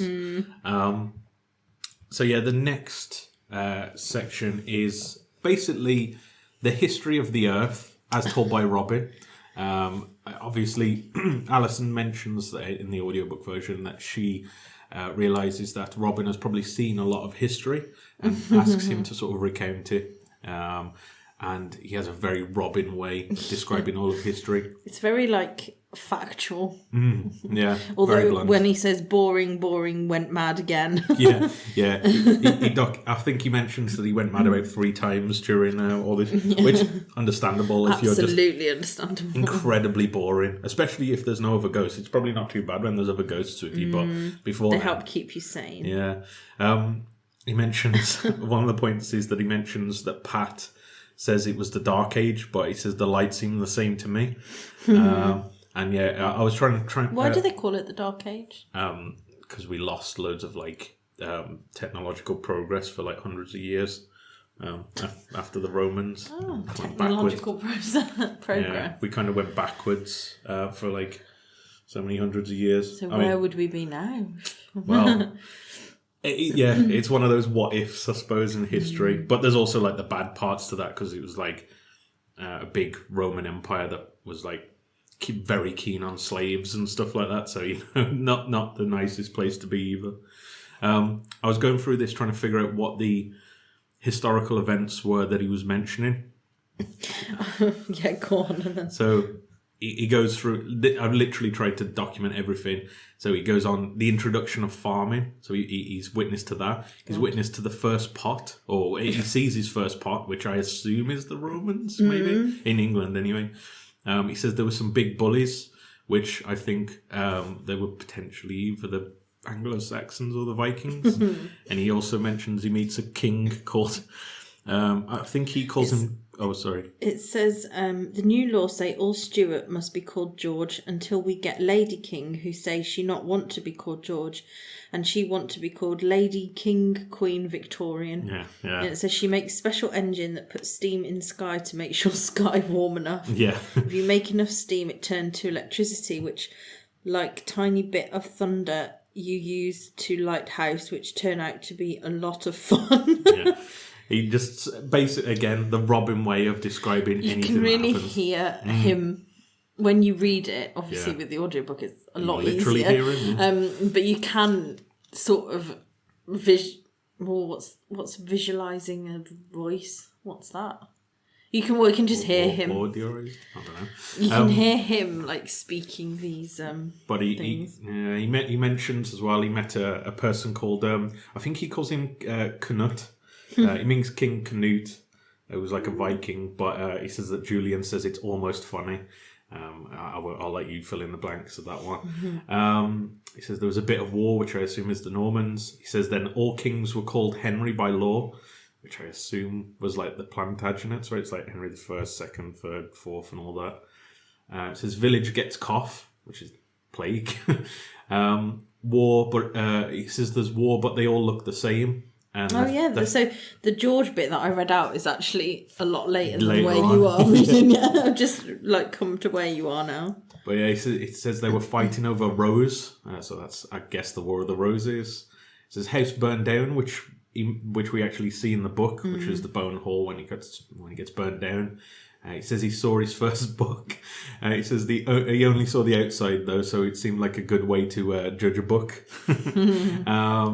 He says the king had the problems with paper, which I think is Henry VIII. Then he goes on to say that a law changes and all kings are now called Stuart. So Stuarts. War. It says war. Real man fights posh man, which I think is a civil war.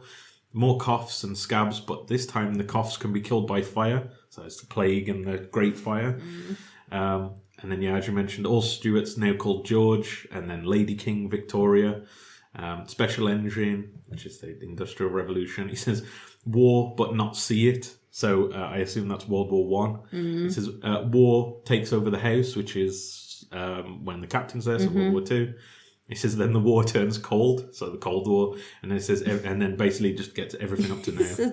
Then the war turned cold and Telly came along. Then you came to house, and I get Mouse Family, and that everything up to just now. Don't think I missed anything. No, that's it. Which honestly, as he's reading this, it feels like, do you know the Kings and Queens song from Horrible History? It feels like that, but it's told by the worst person to ever tell that story. So we get some more postcards from Pat. He mentions that he was stopped by customs for a period of time because they thought he was Pablo Escobar. He said that he's been a bit more adventurous on this holiday and has tried some different seafood. He tried octopus and anchovies, which he describes as like cod. So again, anchovies are the worst. Yeah, they are not nice. He says he tried to keep up drinking with a rugby fella, but we find out that he blacked out and woke up in the bath with 4 rotisserie chickens. So yes, he's not the drinker. I would say Pat isn't. Postcards are a lost form nowadays, aren't yeah, they? we don't tend to have those really now, do we? No. But yeah, we didn't send them when we went away. I wanted to. You got texts now though, and yeah. I was like, I've just kept fully up to date with my mum while I'm away anyway. So I found like when we used to like very very early in holidays, by the time you've sent the letter or the postcard, you've arrived back home before it's arrived. So it just seemed pointless. Yeah. You need to send it as soon as you get there. Yeah. So Not I've done anything Not done yet. anything, but I am here, yeah. Arrived safe. Yeah. Then we get a secret munition request from the captain, and he sort of mentions that Button House doesn't really have much of an armory. He says they only have one shotgun, which the guard has. He has 3 shotgun shells. One of them is wet, and he also mentions he has a cricket bat as a backup. So he requests that. So the captain requests a revolver for himself, an anti-aircraft gun with team, 30 rifles, 4 light machine guns, grenades and flares. So not asking for a lot. And basically he gets a very short correspondence back basically saying, no, we've got bigger fish to fry. Politely, but yeah, a big no on that one. We get the final of Thomas's letters to Jane, and he basically thinks that this is a bit of a mix-up. He says that he definitely was informed, or was supposed to be informed, that Jane knew about him by, he describes a belligerent drunken man, and asks, he follows this up by saying, does she know any other women who might be interested in him, basically, after their chats, to try and figure out who this person was that he spoke to. And then in the letter back, we find out that the drunken man is actually Lady Jane Ash's father, and basically Rudely described as my father. Yeah, and he gets quite upset, or she gets quite upset, and says that she's going to inform her father. And he says he didn't mean any offence, and it says not to worry her father with it, and he'll stop writing to her basically. So as soon as he says, I must be brief as I'm very busy with my work. Yeah. But his handwriting is the worst to read, I think. Artistic types I tend to find have very bad handwriting. Yeah. Well, it's good handwriting in the sense that it looks very neat and it's nice to look at, but it's just illegible. Illegible, that's it, yeah. We get some awards and badges from the Scouts. Yes, some very interesting pictures on this one. What's observation?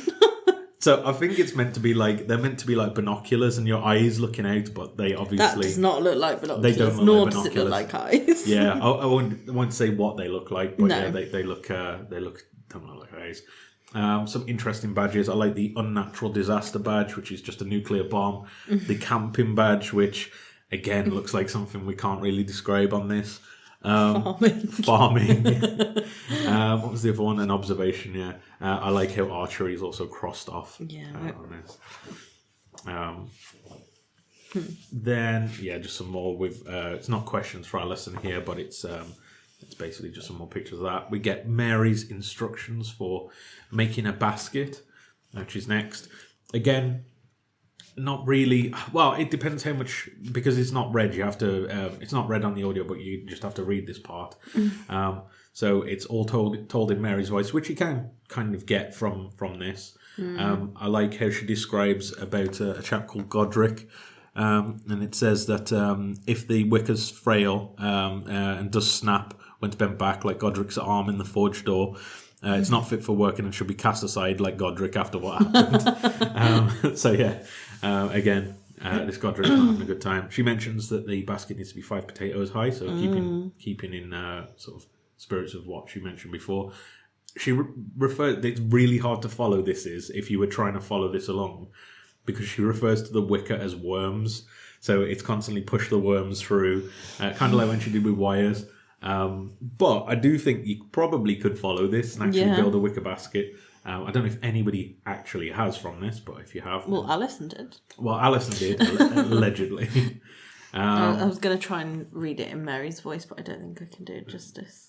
What accent does Mary have? It's like a West Country accent, isn't it? Kind of, yeah. But she's very slow, isn't she, at talking? Yeah. I'm not going to try. But yeah, we do get a picture of the basket that they've made. So yeah, possible. With the TV times. Yeah. We get some more pictures of the ghosts again. Hard to see them. see them. I like the one where they playing charades, And it says, Julian's 9.5 weeks made Fanny leave the room. I had to Google what for 9.5 weeks was, and it's an erotic thriller. So you can kind of imagine what happens there. I like how it says Humphrey's head waits to be discovered, day 3. I like how Alison has left her. I suppose she can't pick him up, I suppose. So it's kind of just... she can't, can she? Yeah, she can point out where he is. But not actually do anything about it. Yeah. These are some of Julian's doodles. Sorry, I'm going as we flick through. So next we have Julian's doodles in his sort of, I don't know what it is, like a book that he has, I guess, when he's in Parliament. Not much to say to this, but there is one point where he says, if Blair ever becomes PM, I'll eat my trousers. And he draws himself as trouserless, which, again... It says, seriously, I'd rather be trouserless than have him as PM. Is that what you just said? Yeah. Sorry. So he must have had quite a shock in the next few years. But yeah, lots of different doodles here. Can you imagine? Careful, ladies. Again, this is all like... Doorbells or knockers. This is just classic Julian. Looks a bit similar to Observations. Yeah. A lot of 90s sort of politics references here, which... Family, family, family. Good slogan. Is what it, We get some pictures of Lady Button being captured in different pictures throughout the house. And yeah, you can literally see her ghost in all of them, including one of just Alison and Mike, where she's just standing in the background. One with the captain and sort of the troops in the 1940s. Yeah. So yeah, it's just nice. Again, not much to describe other than cool pictures, basically. We get a New Year's letter from the captain, which is basically a complete rundown of the gang show, which they've had over the New Year. And I'm not really sure what a gang show is. I'm guessing just like a cabaret, or is it? I don't know. Yeah. He says that they all did the can, which I guess that kind of tells you what it's roughly like. It was like they do. There's a bit of the page that is made to look like it's covering his name. Yeah. And I just tried to move it because I was very confused at what we were doing. They mentioned there's a talent show of people doing their different talents. One is a plate spinner, and he said who gave it a good go, but basically resembled a Greek wedding after it was finished. It says there's a magic show where instead of pretending to chop off somebody's finger, he accidentally does chop off somebody's finger. And he mentions that this guy has come back from Dunkirk, survived all of that, and then gets finally injured at this. He also mentions that they've had to ban the conga and the hokey cokey because people were smuggling contraband in doing that. And he mentions that a couple met and got married. He mentions that they met at, I'm just going to say how it's spelled, Thucking on the Naze is the place. There's a TH that's at the beginning of that, but again, more captain innuendo. We get Pat's radio show, which he mentioned before that he actually had been a radio host, where he was filling in for Maurice, who is his friend. Maurice, yeah. Yeah, I never know, because they call him Maurice, don't they? Maurice, yeah. But then it's spelt like Maurice, as in Beauty and the Beast. Yeah, true. Yeah. He's filling in this show for Morris because he's at the goodness of his heart, he's staying at his house for 4 days while he fixes the skirting boards. Pat again is literally documenting the affair his wife's having in at the moment. But he mentions that he's doing some shout-outs for a woman who's been waiting for a new donor for, I think it's a kidney. She mentions a new kidney donor as the original pulled out. And the song he dedicates to her is the Rolling Stones, You Can't Always Get What You Want. Then we get an election speech from Julian. If I win. We get if I win, if I lose. So the if he wins speech, very respectful. He makes a few blue jokes about prostitutes and willies and classic Julian. He even puts parts in there where he says pause for big laughter after making these jokes, but generally quite respectful, where he's thanking the voters, thanking his team, etc. The speech if he loses, is much more blunt and very angry. He calls the Labour candidate a communist, and he also says that he wears a wig. He calls the voters stupid, and basically says that they won't realise the problems that they're causing for themselves. Says his campaign office was rubbish and didn't help him with the win, and he also says that his family got in his way. Basically the exact opposite of what he just said in the win speech. I don't think I've ever seen anybody give such a bitter speech, I suppose, but yeah. It could happen. We get some more diaries from the captain next, and this is where he's going over what a beach, what his guess is for a beach landing would look like, basically. And I guess this is as they're gearing up towards D-Day. He thinks that, they're obviously planning to go across from the shortest point, so it's, or is it Dover to Calais, is it? And that would be a silly manoeuvre, which didn't actually happen, so would be a silly manoeuvre. So he decides instead what they should do is take all of their troops up to Scotland, sail all the way from there to Norway, and then sail from Norway down to the top of France and hit them from the France. What is it? Germany. I don't even think it's Germany at that point. Is it not? No, it would be. What does he say? Oh yeah, it's drop straight in France. Is what he mentioned here, and he said like a bit of a magic trick. He says it's like I can't remember the exact line in where he says it, but it's hard to read the writing on this. I didn't note it. Where he says it's like a magic trick with a dove. And he says, this dove has a gun and it's coming for you, Hitler. So then we get 10 questions for Humphrey. Really sad, actually. Humphrey's one. Yeah. He mentions, he talks about his dad and basically says that his dad's just not very nice. He says that his dad called him it's the happiest day of his life, he used to say, and you've been a crushing disappointment since. He sort of, in the audiobook, he laughs along to it, and then there's like long pauses through a lot of this where you can tell he's been contemplative. He mentions that he likes Ski Sunday, which unexpected, but one of his biggest regrets is his interior design choices, which is understandable. And he mentions as well that one of his worst traits is being a chatterbox. And he says his wife always used to say to him that he'd ruin his voice because she used to say in French, "Tu as ruin ma vie." And he thinks that's what I think it translates into. Now, that's not what it translates into. Sometimes I wasn't even talking. Yeah. I knew ma vie means my life, and I guessed what ruining means, and then when I popped it into Google Translate, it's exactly what you think. It's but you have ruined my life. It's what she used to say to him. So yeah, again, just more sadness from Humphrey. Words of wisdom: don't take advice from a man who got his head chopped off, or his head cut off. And then brackets laughed and then stared into the distance for a really long time again.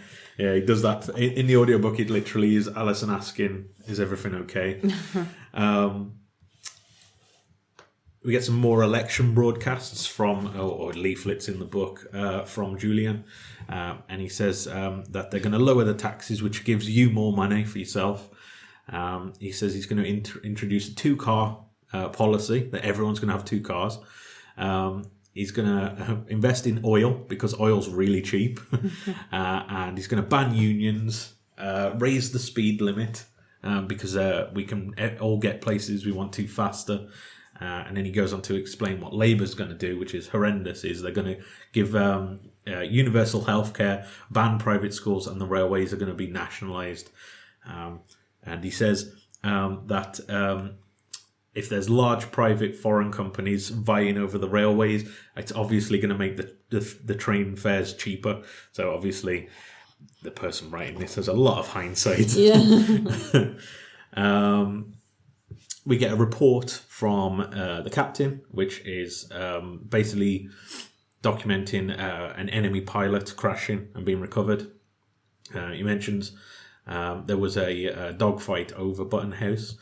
The company was very slow to stand to attention, basically just didn't bother getting up for this.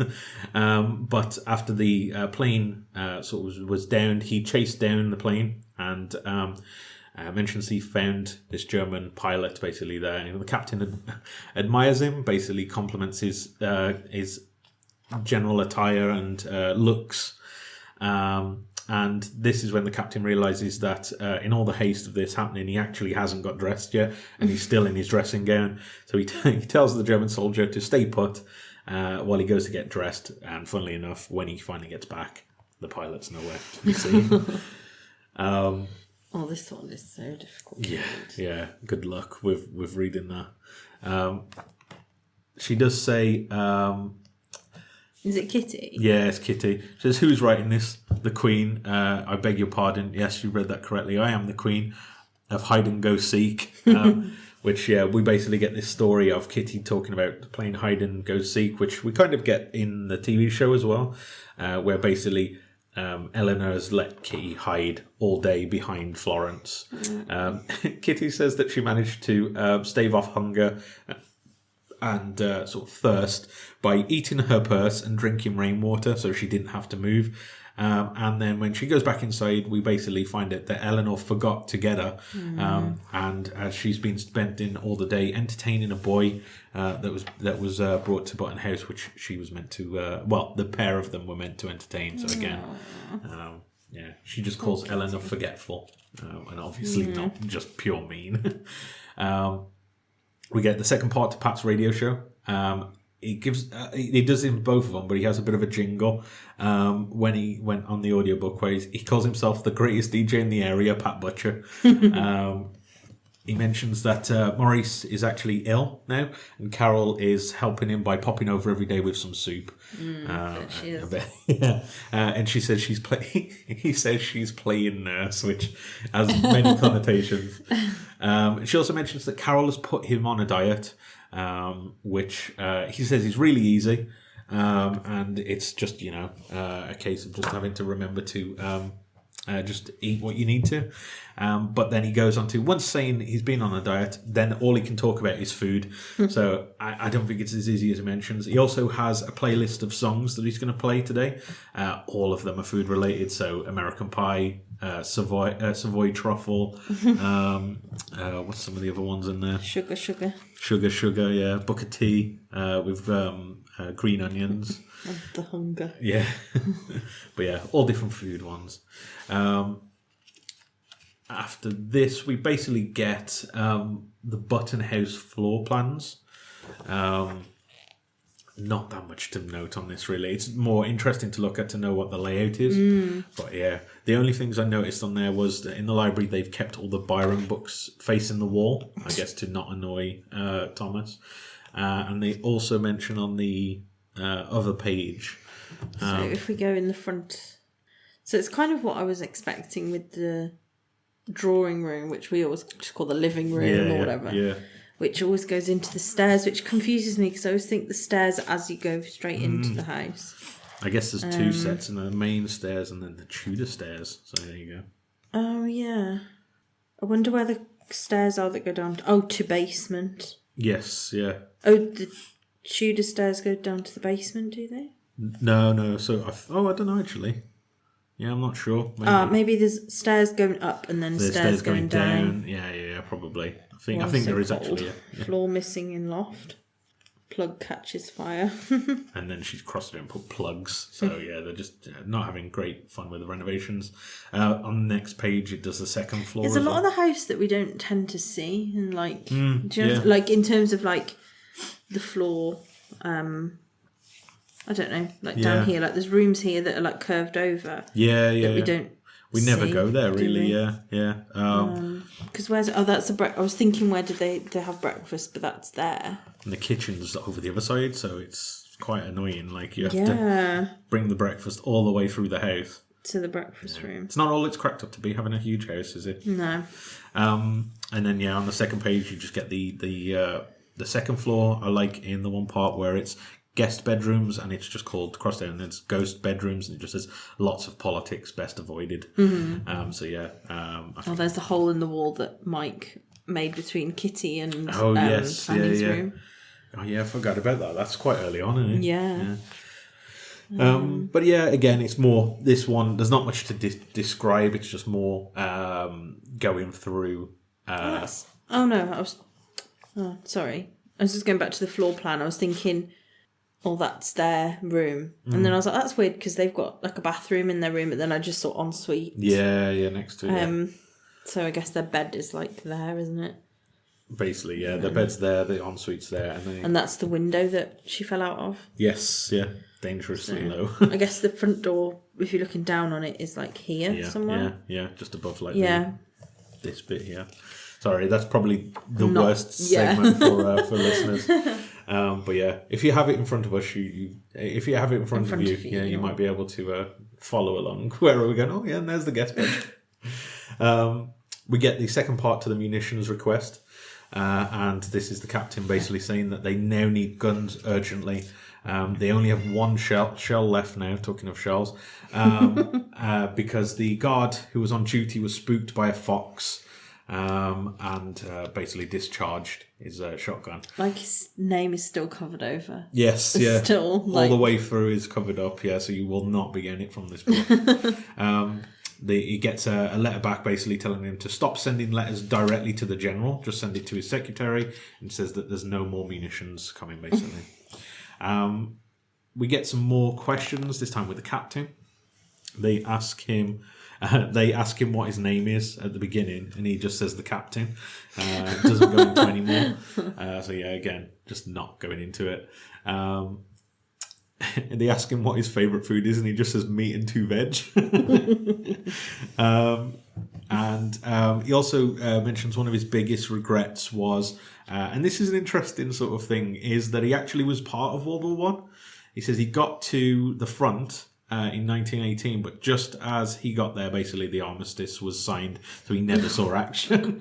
So his entire military career is him basically wanting to get involved, but just not getting involved. Or could it be seen as him doing enough to say, oh yeah, I'm part of it, but like staying out of the danger? Absolutely. Because we saw what happened with the drone. Yes, yeah. He was absolutely not, he was so unprepared for combat. Basically, yeah. And I'm sure there was something else as well where Button House came under threat and he was just like, no. Yeah.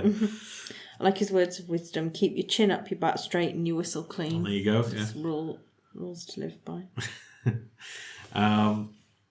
Then we get a corrections and clarifications on the life and death of Julian, which is an article sort of written about him. They mention that all the complaints, it basically goes through all of the complaints that Julian logged about an article written about him.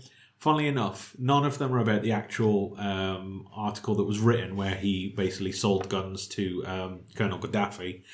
He just is annoyed that they kind of get his social status wrong. So, they say he's driving this car and he's not. He's driving a different one. So it's all stuff like that where he's just, he mentions, there's one bit where... This is a threatening voicemail a reporter received addressed him as something and not a something. Yeah, basically correcting the swear word. There's one bit as well where he says Fawcett then handed the rolled up note to the Sheik saying, have a toot on that, Ali, my boy. And then we get on the opposite page we get Julian's obituary. We learn that he died age 48, which we obviously know from the timeline. And they mention that he served more constituencies than any other living politician, but they note that this is mainly because he kept having to flee based off scandal. Yeah. They also mentioned that he got a house for his wife that was off in the country, which was far away from where he worked. It's basically so he could have multiple affairs. We get Robin's Guide to the Constellations next. He says that Aries isn't Aries, it's a Ford Transit. Just up there. He says that it's not Taurus, it's not a ball, it's a bomb.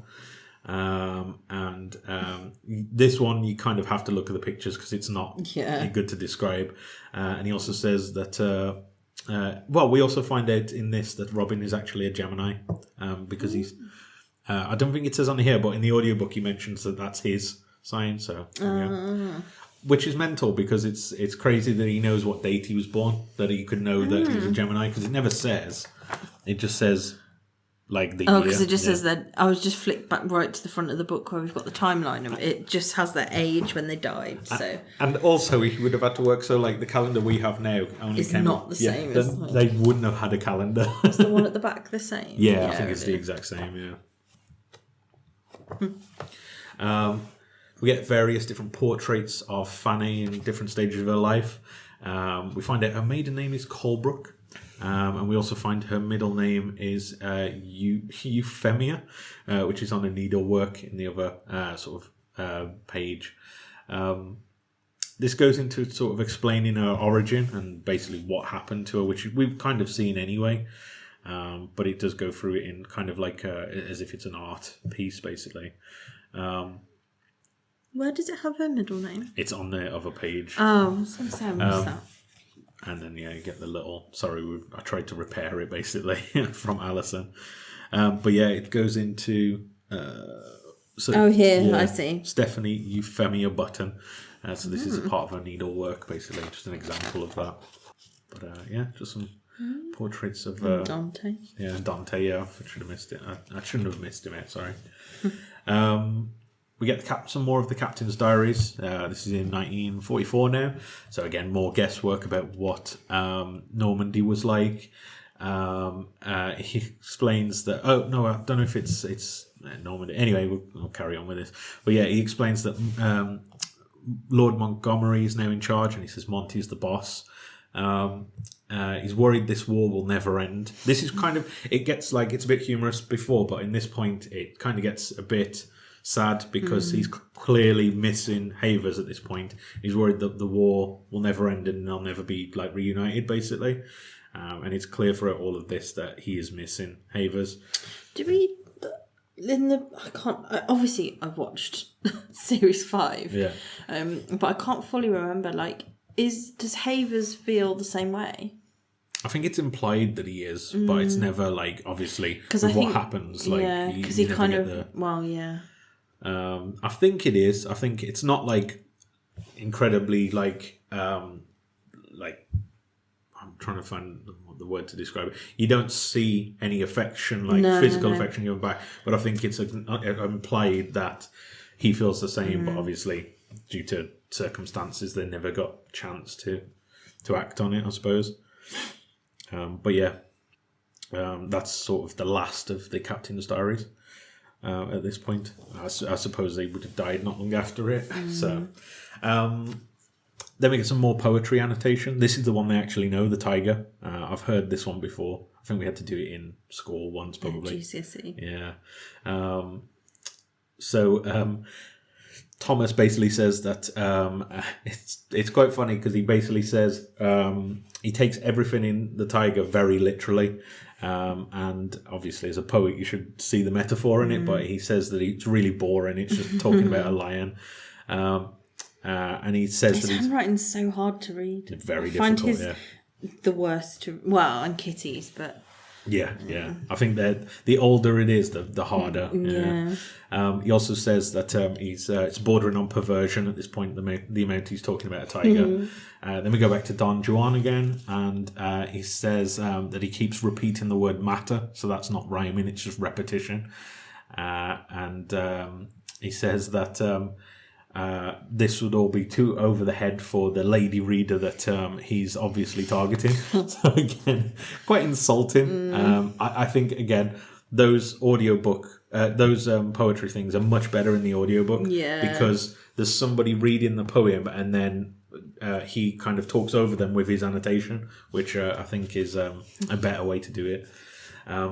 We get the post-mortem on Julian, and I can't say what I've written down as my note, but the book basically confirms that he's definitely not wearing pants or trousers. Because I think we were unsure on that. I think it was something I questioned, and I think we had some feedback that said in the book it absolutely confirms that he was definitely not wearing trousers or pants. It says here the deceased is wearing a pale pinstripe shirt. Obviously, we know the way they died is how they are presented. So he's wearing a pale pinstripe shirt, red and blue tie, navy suit jacket, black socks, black formal shoes, and a Union flag sock suspenders. No other garments were present below the waist. So yeah, he has no pants on. So yeah, that must be a problem every day. They also note that there were bite marks around his teeth.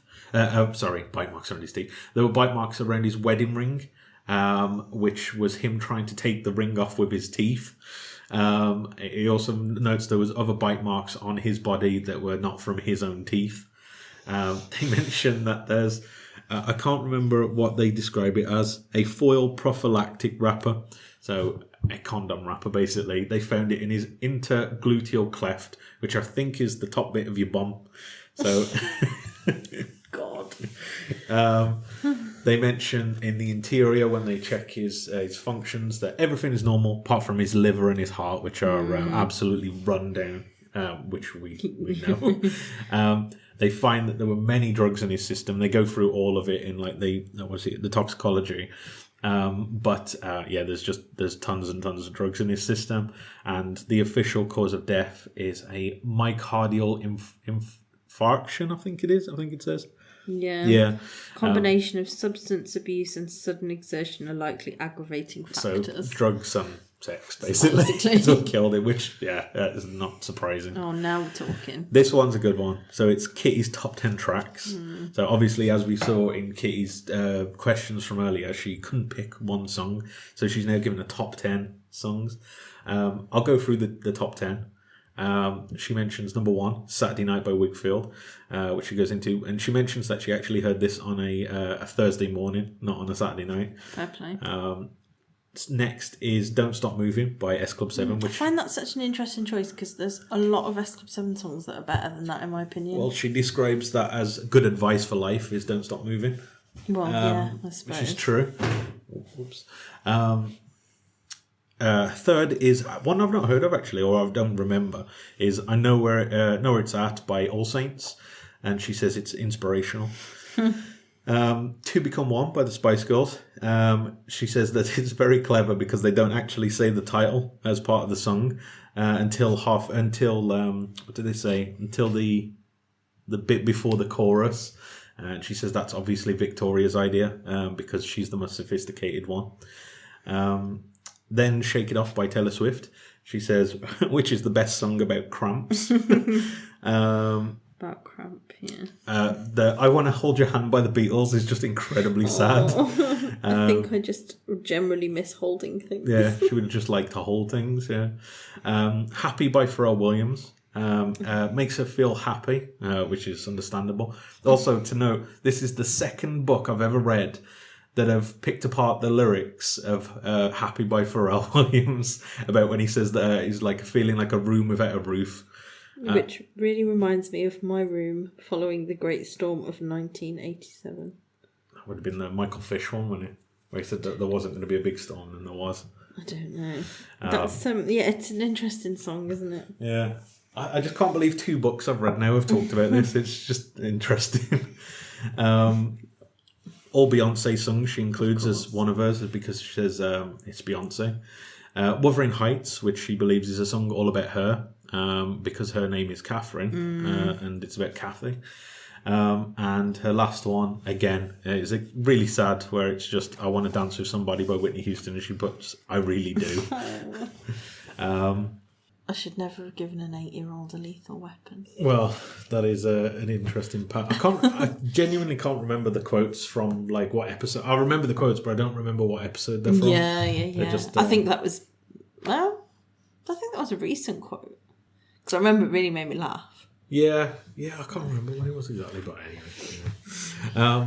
So then we get some 10 questions for Pat.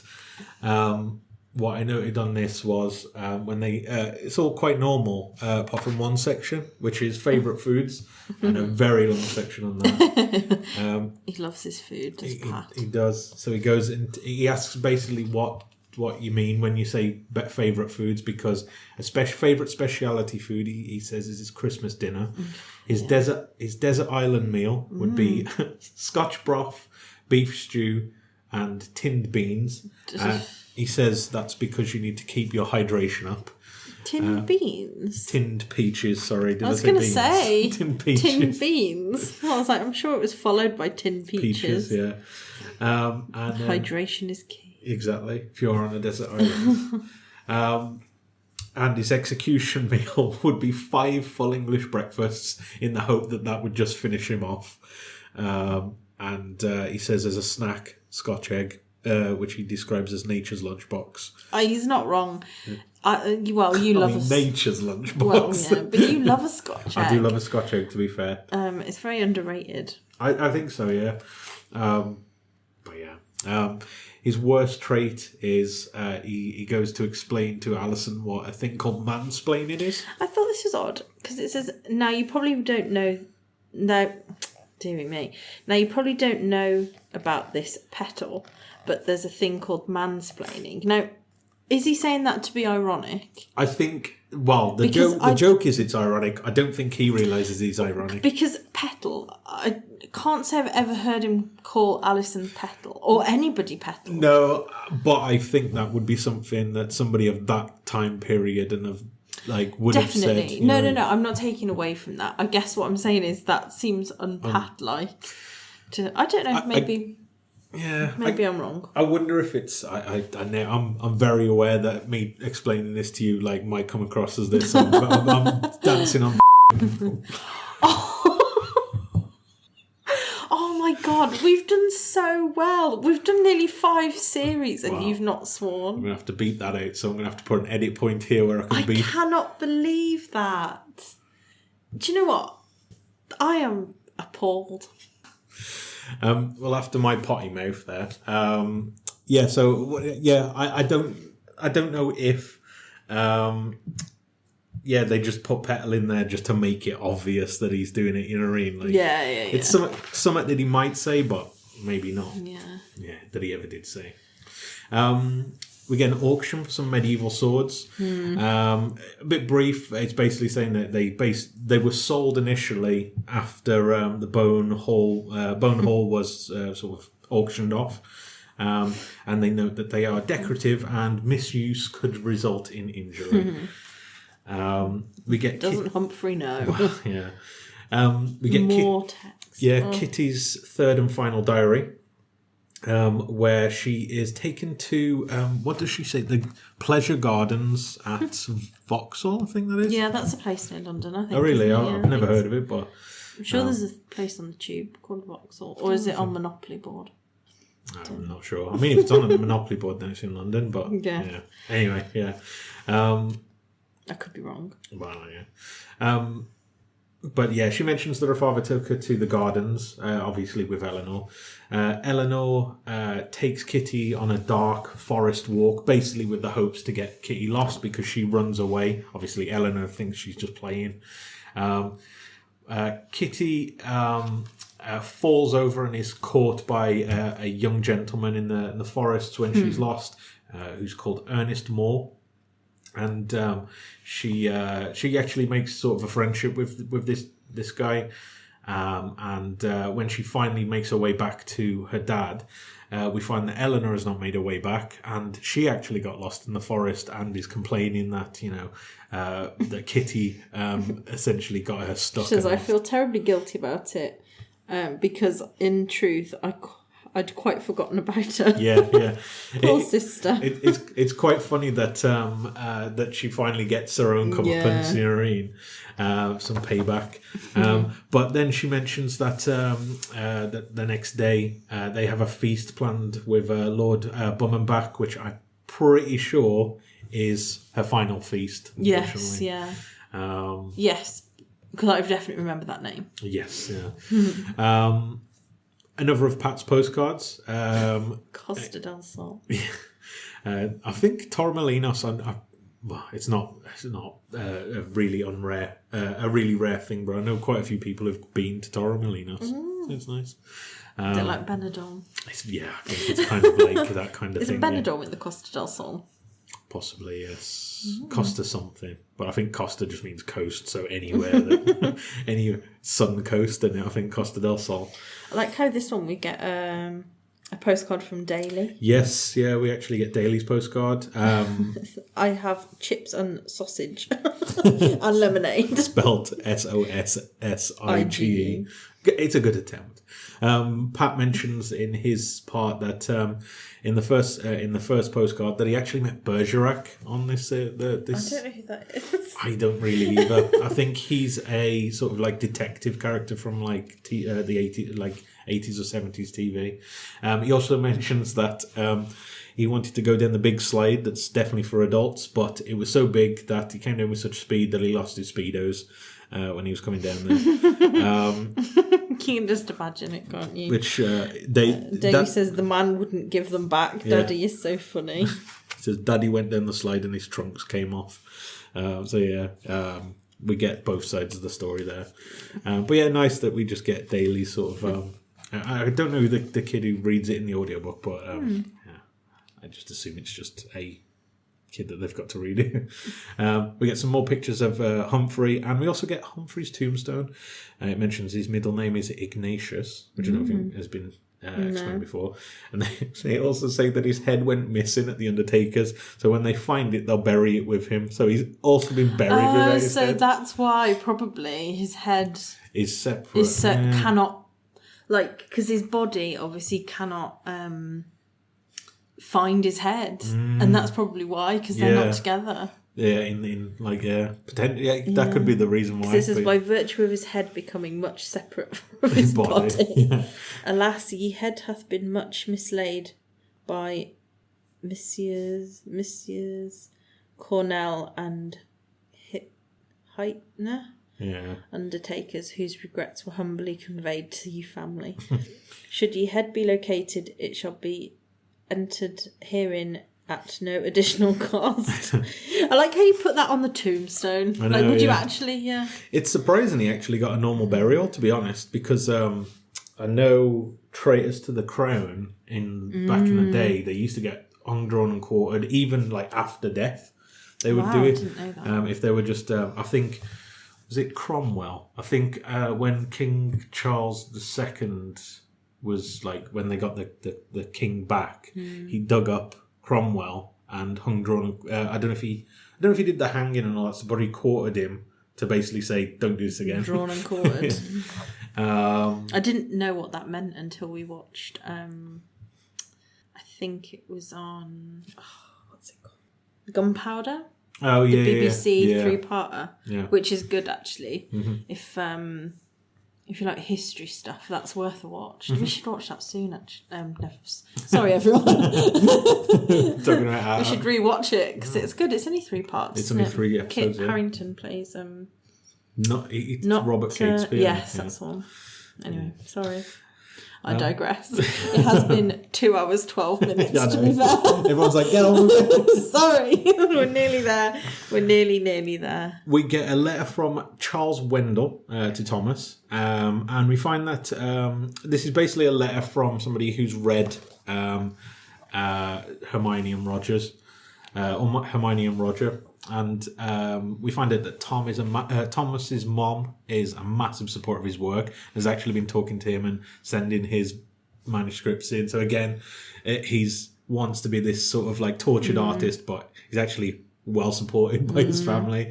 The person who read it says that Hermione and Roger is incredibly long, but the tone of it is actually quite positive. If you know what I mean? Like he's not telling me he's rubbish. He's just saying it's a bit long. And we find out that it's so long because this original reviewer said that his other poems were a bit short. So I think he went completely the other way. He notes that during it, characters appear and disappear throughout, including Hermione and Roger. And he says that there's multiple metaphors throughout that trample over one another. He says that there must be a good poem in there somewhere, just by sheer volume of the amount of words. And he's, like I said, he's actually it's quite positive criticism, to be honest. So, we get Lady Button's etiquette in the street. She mentions that dresses must be immaculate. She mentions that colours must be sober. And if you can, it should only ever be one colour on your dress. She says that you should not touch other men in public. No idle standing around. She says this isn't France. She also says don't laugh in public. Don't turn your head more than 45 degrees. Don't slouch or show your ankles. And she mentions about showing your ankles. Only prostitutes would venture out during a storm that could potentially blow up their skirts. So yeah, some more rules from Lady Button, where she's very critical of everything. Please don't step on the pause button, Shelley. We're dicing with danger here. We delete the entire 2-hour recording. We get 10 questions with Julia. Very wordy again. I can't read my notes here. Some very political answers, basically, through all of this, where he doesn't actually give a straight answer to anything. He kind of just... Oh, he does. The worst trait. My honesty. Yeah. He says that he had humble upbringings, and he was his mother was a greengrocer's daughter, so he comes from humble upbringings there. But he then goes on to say that the greengrocer was actually a national chain of supermarket greengrocers, so not very humble. He talks about his favourite drinks and goes through all different types of wine and stuff like that he's into. And he says, but if he is driving, he'll only have a few cans of cold lager, which in the audiobook is funny. Alison goes, oh, I guess it was the 80s. Yeah. And his favourite song is Glory of Love, which by Peter Cetera, is it? Mm-hmm. Good song, to be fair. Didn't think he'd be a Karate Kid. I don't know how that... It's the do do do do do do do do do. I'm doing it absolutely. That's embarrassing. For the glory of love. Oh yeah. I feel like we sung a lot more in this episode. He mentions his biggest regret was convincing them to stay in Europe. And says that, we're stuck with it now. No one's going to open that can of worms and try and get us out again, are they? And he says his best day was not his. He starts by saying it was definitely his wedding day and his daughter's birthday, but then goes on to explain how it wasn't actually. His favourite day was when he won at Ascot. So again, not really family orientated at all. So took everyone in my corporate box to Morocco for a week and nearly missed my wedding day. Yeah. Classic Julian. We get the Boys Adventure Club, again, some more sort of stories of Pat on his various travels, where the boys go to Littlehampton. They have to keep... They mentioned that they had one tape of music, so they had to keep rewinding it all the way through, but they did know all the words. And I think he says he'd never heard of the band called Madonna before, but they knew all the lyrics by the end of it. But yeah, a few different things. Band called Madonna. Yeah.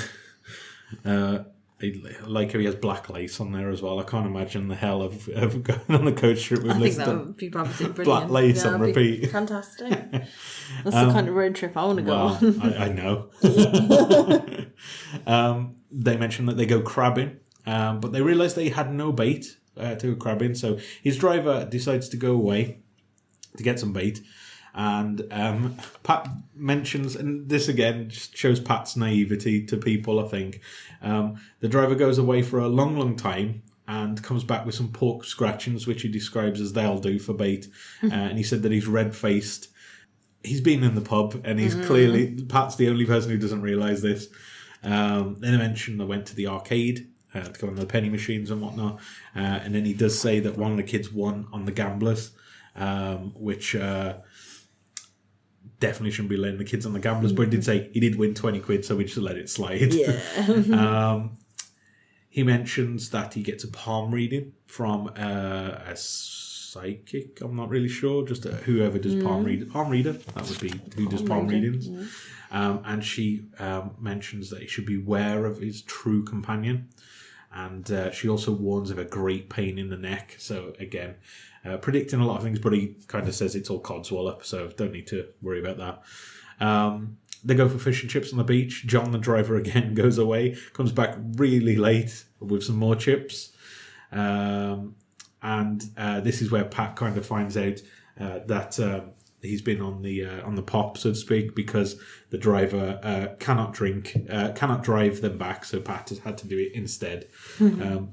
But it ends in like a high note as Pat's really happy. All the boys go to sleep and are sort of like happy for how the day's gone. So he's kind of happy how the day actually panned out. So it's one of these where everyone seems to have won, even with these like misadventures they had. We get some more munition requests. These are just telegrams now, so not even a full letter, just telegrams, which I assume is like the 1940s version of a text message. Yeah, pretty much. Where the captain again starts asking for 20 Lee Enfield rifles and a Webley, 3 Webley revolvers. So again, he's downgraded what he's asking for now, but he's still asking for 23 guns at this point. And basically he's told them multiple times, stop doing this, otherwise you're going to get court-martialed. Disciplinary action. But yeah, I like how it gets, please stop, and then it's no stop now, stop. No, I think it's, but a stop is a full stop. Yeah. Yeah. Yes, in a. So they're not saying please stop, they're just saying please, full stop. Yeah, I could never. So is that one? So that's received, isn't it? Oh, I don't know.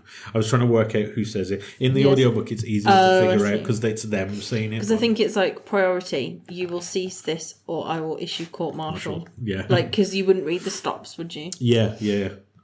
So it's priority stop. No matter what you send to the general, it would be So it's him, the general, him, the general, him, the general. So no, it's just now. Yeah. So it's please stop. No, because it's now. Stop. Yeah. Yeah, I get it now. Yeah. Then we get a letter from the deputy aide of Colonel Gaddafi. Known war criminal, to Julian. And he thanks Julian for taking them to Baubles nightclub, which they don't go into great details, but it's a strip club.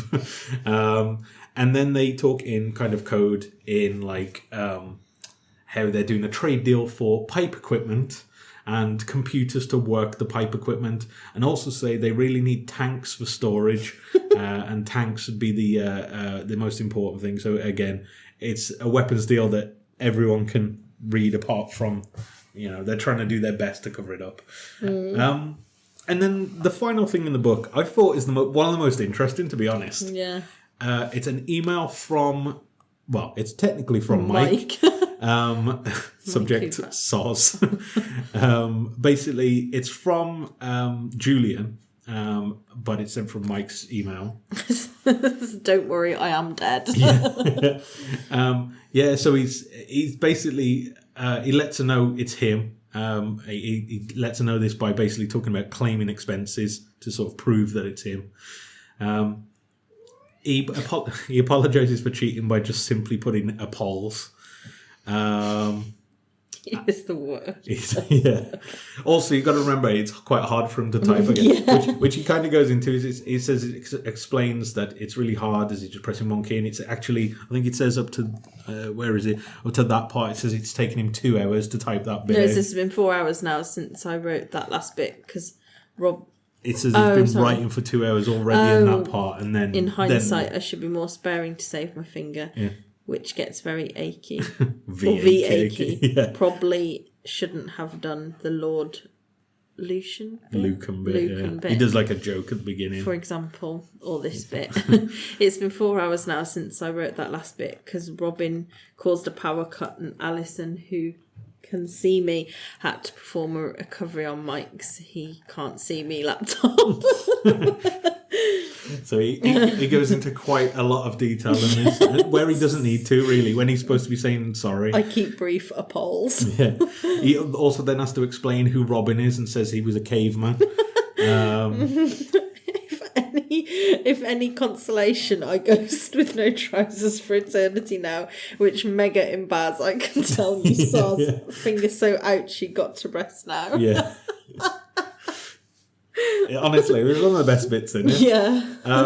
He goes on, he apologises for the affair, sort of, and then goes on to say that she also had an affair, so they're kind of even, but I would imagine if she had one affair, probably not even to the amount he's had. And yeah, as you mentioned, he says he's a Two ghost. wrongs don't make a right. Well, that's true. He says that he's a ghost with no trousers now. And he asks if she's moved on, basically. And says that she should. He calls the British press, I'm going to have to swear again on this, he calls them tossers. And he does mention that he's proud of his daughter. And he says, hope Rachel okay. She's so what does it say? Butals like you. Is she in Green Party? Good for her. I hear Planet hot because of cows now. Who knew? Good for her. Dead proud. No pun intended. And then he goes on to explain that he does need to sleep, and says that ghosts do need to sleep. And he says, who knew again? I mean, imagine receiving this. I know, yeah. Promised a random person, yeah. Yes. But he does call himself Yours in Love, JJ Plums. So maybe that's an inside joke or something. I like the last bit where he says, to end, I once say, I'm bad man, but I loved you, darling, curly bun, from bottom of my non-beating heart. Broad won't wrote again, to emotion, finger totes broke, lol. Yours in Love, JJ Plums. And he says, P.S. It says, P.S. Left V nice Rolex watch in garage under freezer in Marks and Spencer bag. Was gift from Saddam Hussein. Hid during Gulf War 1 when he went bad. Forgot about it, but probs worth a few bob now. PPS. Put a bet on Arthur's Cross in Grand Nash. Lots time to study form and it's shoeing. Good luck. So again, can't help but do some gambling and also smuggle some war criminals treasures away. And then we get the list of contents, and then at the end there's also some behind the scenes pictures. Won't go through all of them. There's one that I did particularly like though. I think you can look at them. We've got Robin being made up. Fanny looking smiling, beautiful. Yeah. She looks lovely. Then the ghosts surrounding Mike and Alison in bed. I think that it's obviously a different guy that plays the body of Humphrey, isn't it? Yeah, he is actually credited in. I can't remember his name. No, I can't remember either. Xander, maybe. I think so, something like that. Yeah. There's one. Oh no, it's not here, and it's later on. But yeah, if there's anything else that jumps out at you in these, I know that picture where Thomas has got an umbrella over his head and he's holding a head. I know exactly what's going to happen, and Humphrey isn't going to like it. No. He's going to get booted over the hedge. It's it's interesting actually. On that picture, Alison's got a mask on, and so has Thomas. Oh, yeah. So that would have been the COVID filming, yeah, exactly. When they're not on shot, basically.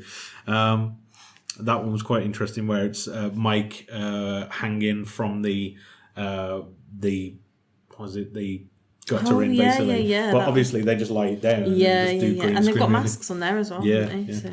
Although, those screen masks, there it is. I just like the image of Robin in full attire, but also with a puffer jacket on to keep him warm. It's just obviously. Oh, and Fanny and Humphrey's body. Yeah. Oh my god, that must have been so funny for them to film. Yeah. This is the thing. I always think you have to think of the scenes, so stuff like that. Obviously, they're quite good friends in this, so filming that they must have had a ball filming this. So to bring in another TV series there. I like this last sort of. I think it's the last picture. I think so. Yeah.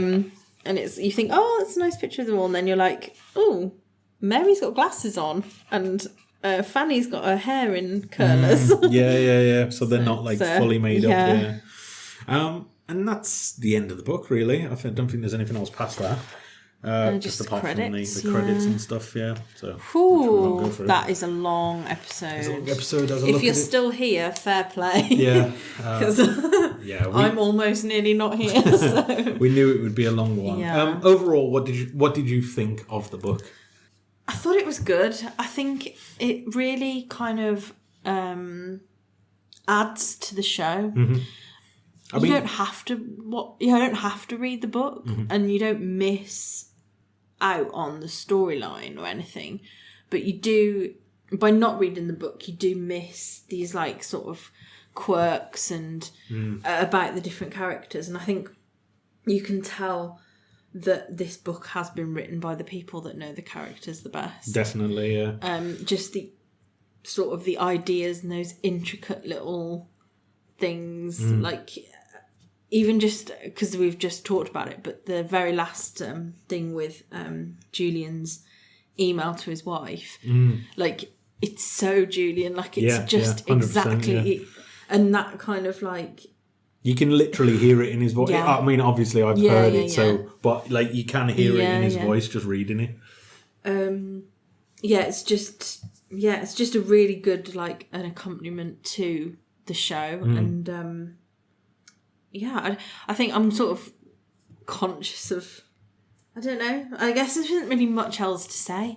Like I would definitely recommend anyone to read it, or to have a look through. Like themselves, but equally you don't have to. Like it doesn't give you any extra. I guess it does give us extra things. I don't know. You know what I'm like. I go back and forth on what I think, but yeah, I think overall it's great. It's not something I can give a rating out of because there's nothing to compare it to. It is, yeah. But yeah, it's. I mean, it is. It says on the front like the official companion to the hit TV series. So and it is that. Which was something I put down as a point as like it literally says that on the cover, and it is a companion piece. It works in concert. If you read it completely, have not seen the TV show, it'd be absolutely nonsense. Like it wouldn't make sense. But if you're a fan of the TV show, it gives so much depth to a lot of the characters, some insight to them, and the tone of it is just completely. Exactly the same as the TV series, and just builds. You wouldn't expect anything less, though, would you? From them, like it's what they do, and I think they just know these characters so well. Yeah. I mean, from writing it and acting it, I suppose they are going to know the characters well. But yeah, it's just really interesting to read. But yeah, I'd say it's definitely not required reading, but. If you are a fan of the show, then I'd definitely recommend it. I did give it a rating actually. Did you? I gave it an 8. An 8? An 8, yeah.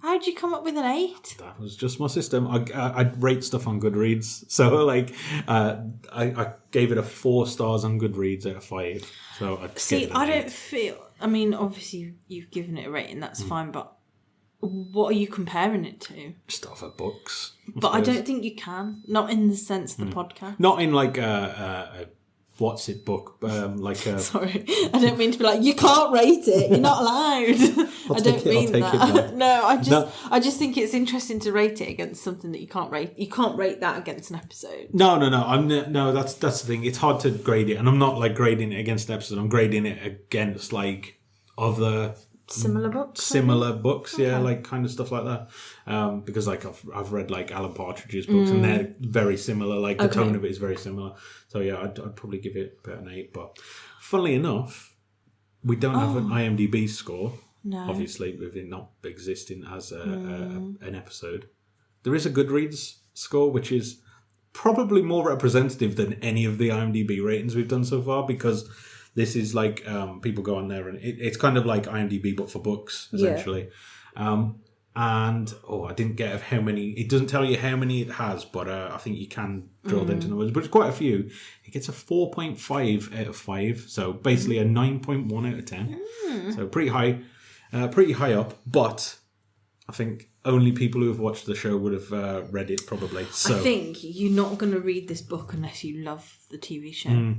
There's no way. Yeah, exactly. Any highlights for you out of these things? If you would, if you said to somebody, don't read it all, but just read these bits. I mean, if you bought it, you might as well read it all.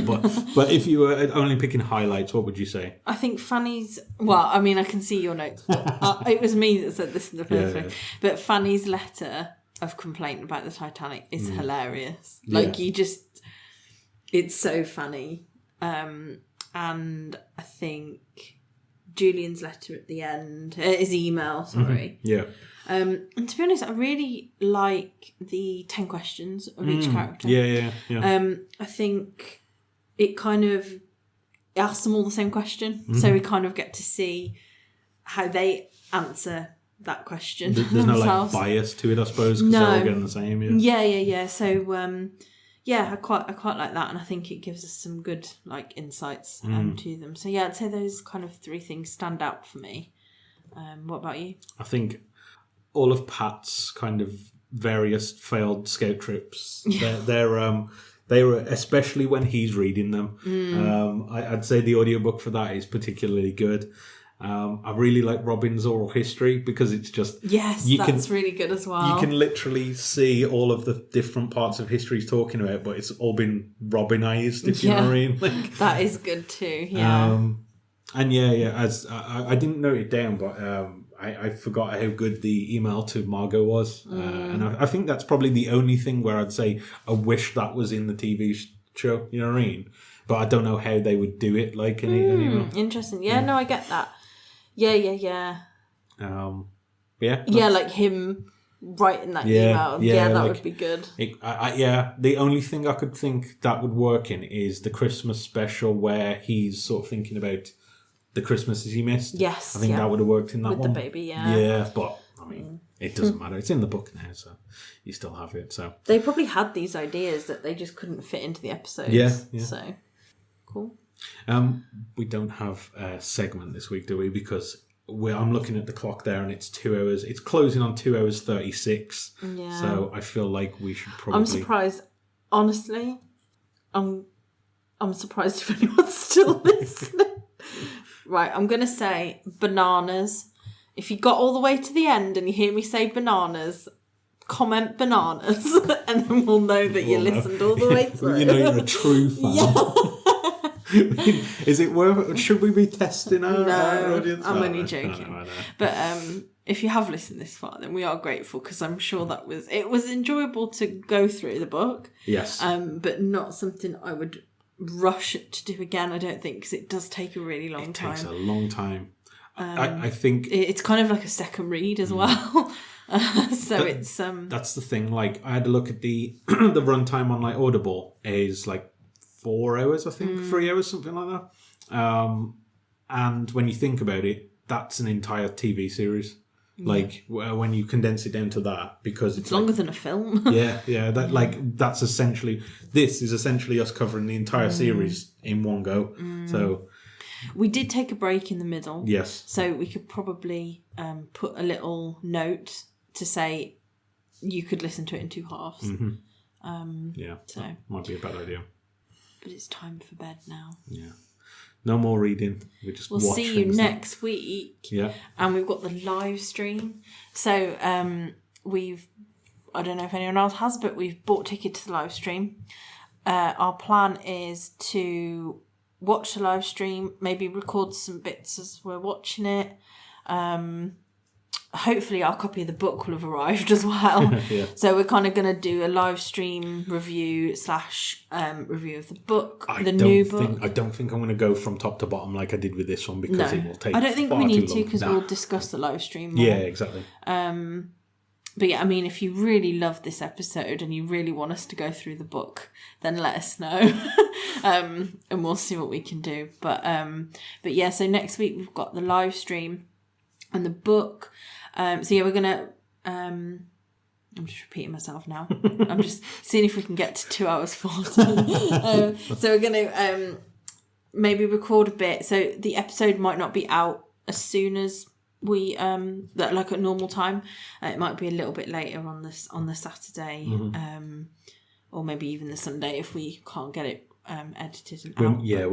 To get it for the weekend, we might have to do a bit of a shorter one. Yeah. But to be honest, after this, you're probably sick of hearing our voices. Yeah. But exciting times. And then series 5, the last series. Yeah. I don't know what else to say. I've run out of words. Thanks for listening. We love to hear what you think, and if you'd like to keep up to date with when new episodes of the podcast are released, you can follow us on our Instagram and our Facebook profile. Just search Haunting Button House. You can also get in touch via email at hauntingbuttonhouse@outlook.com.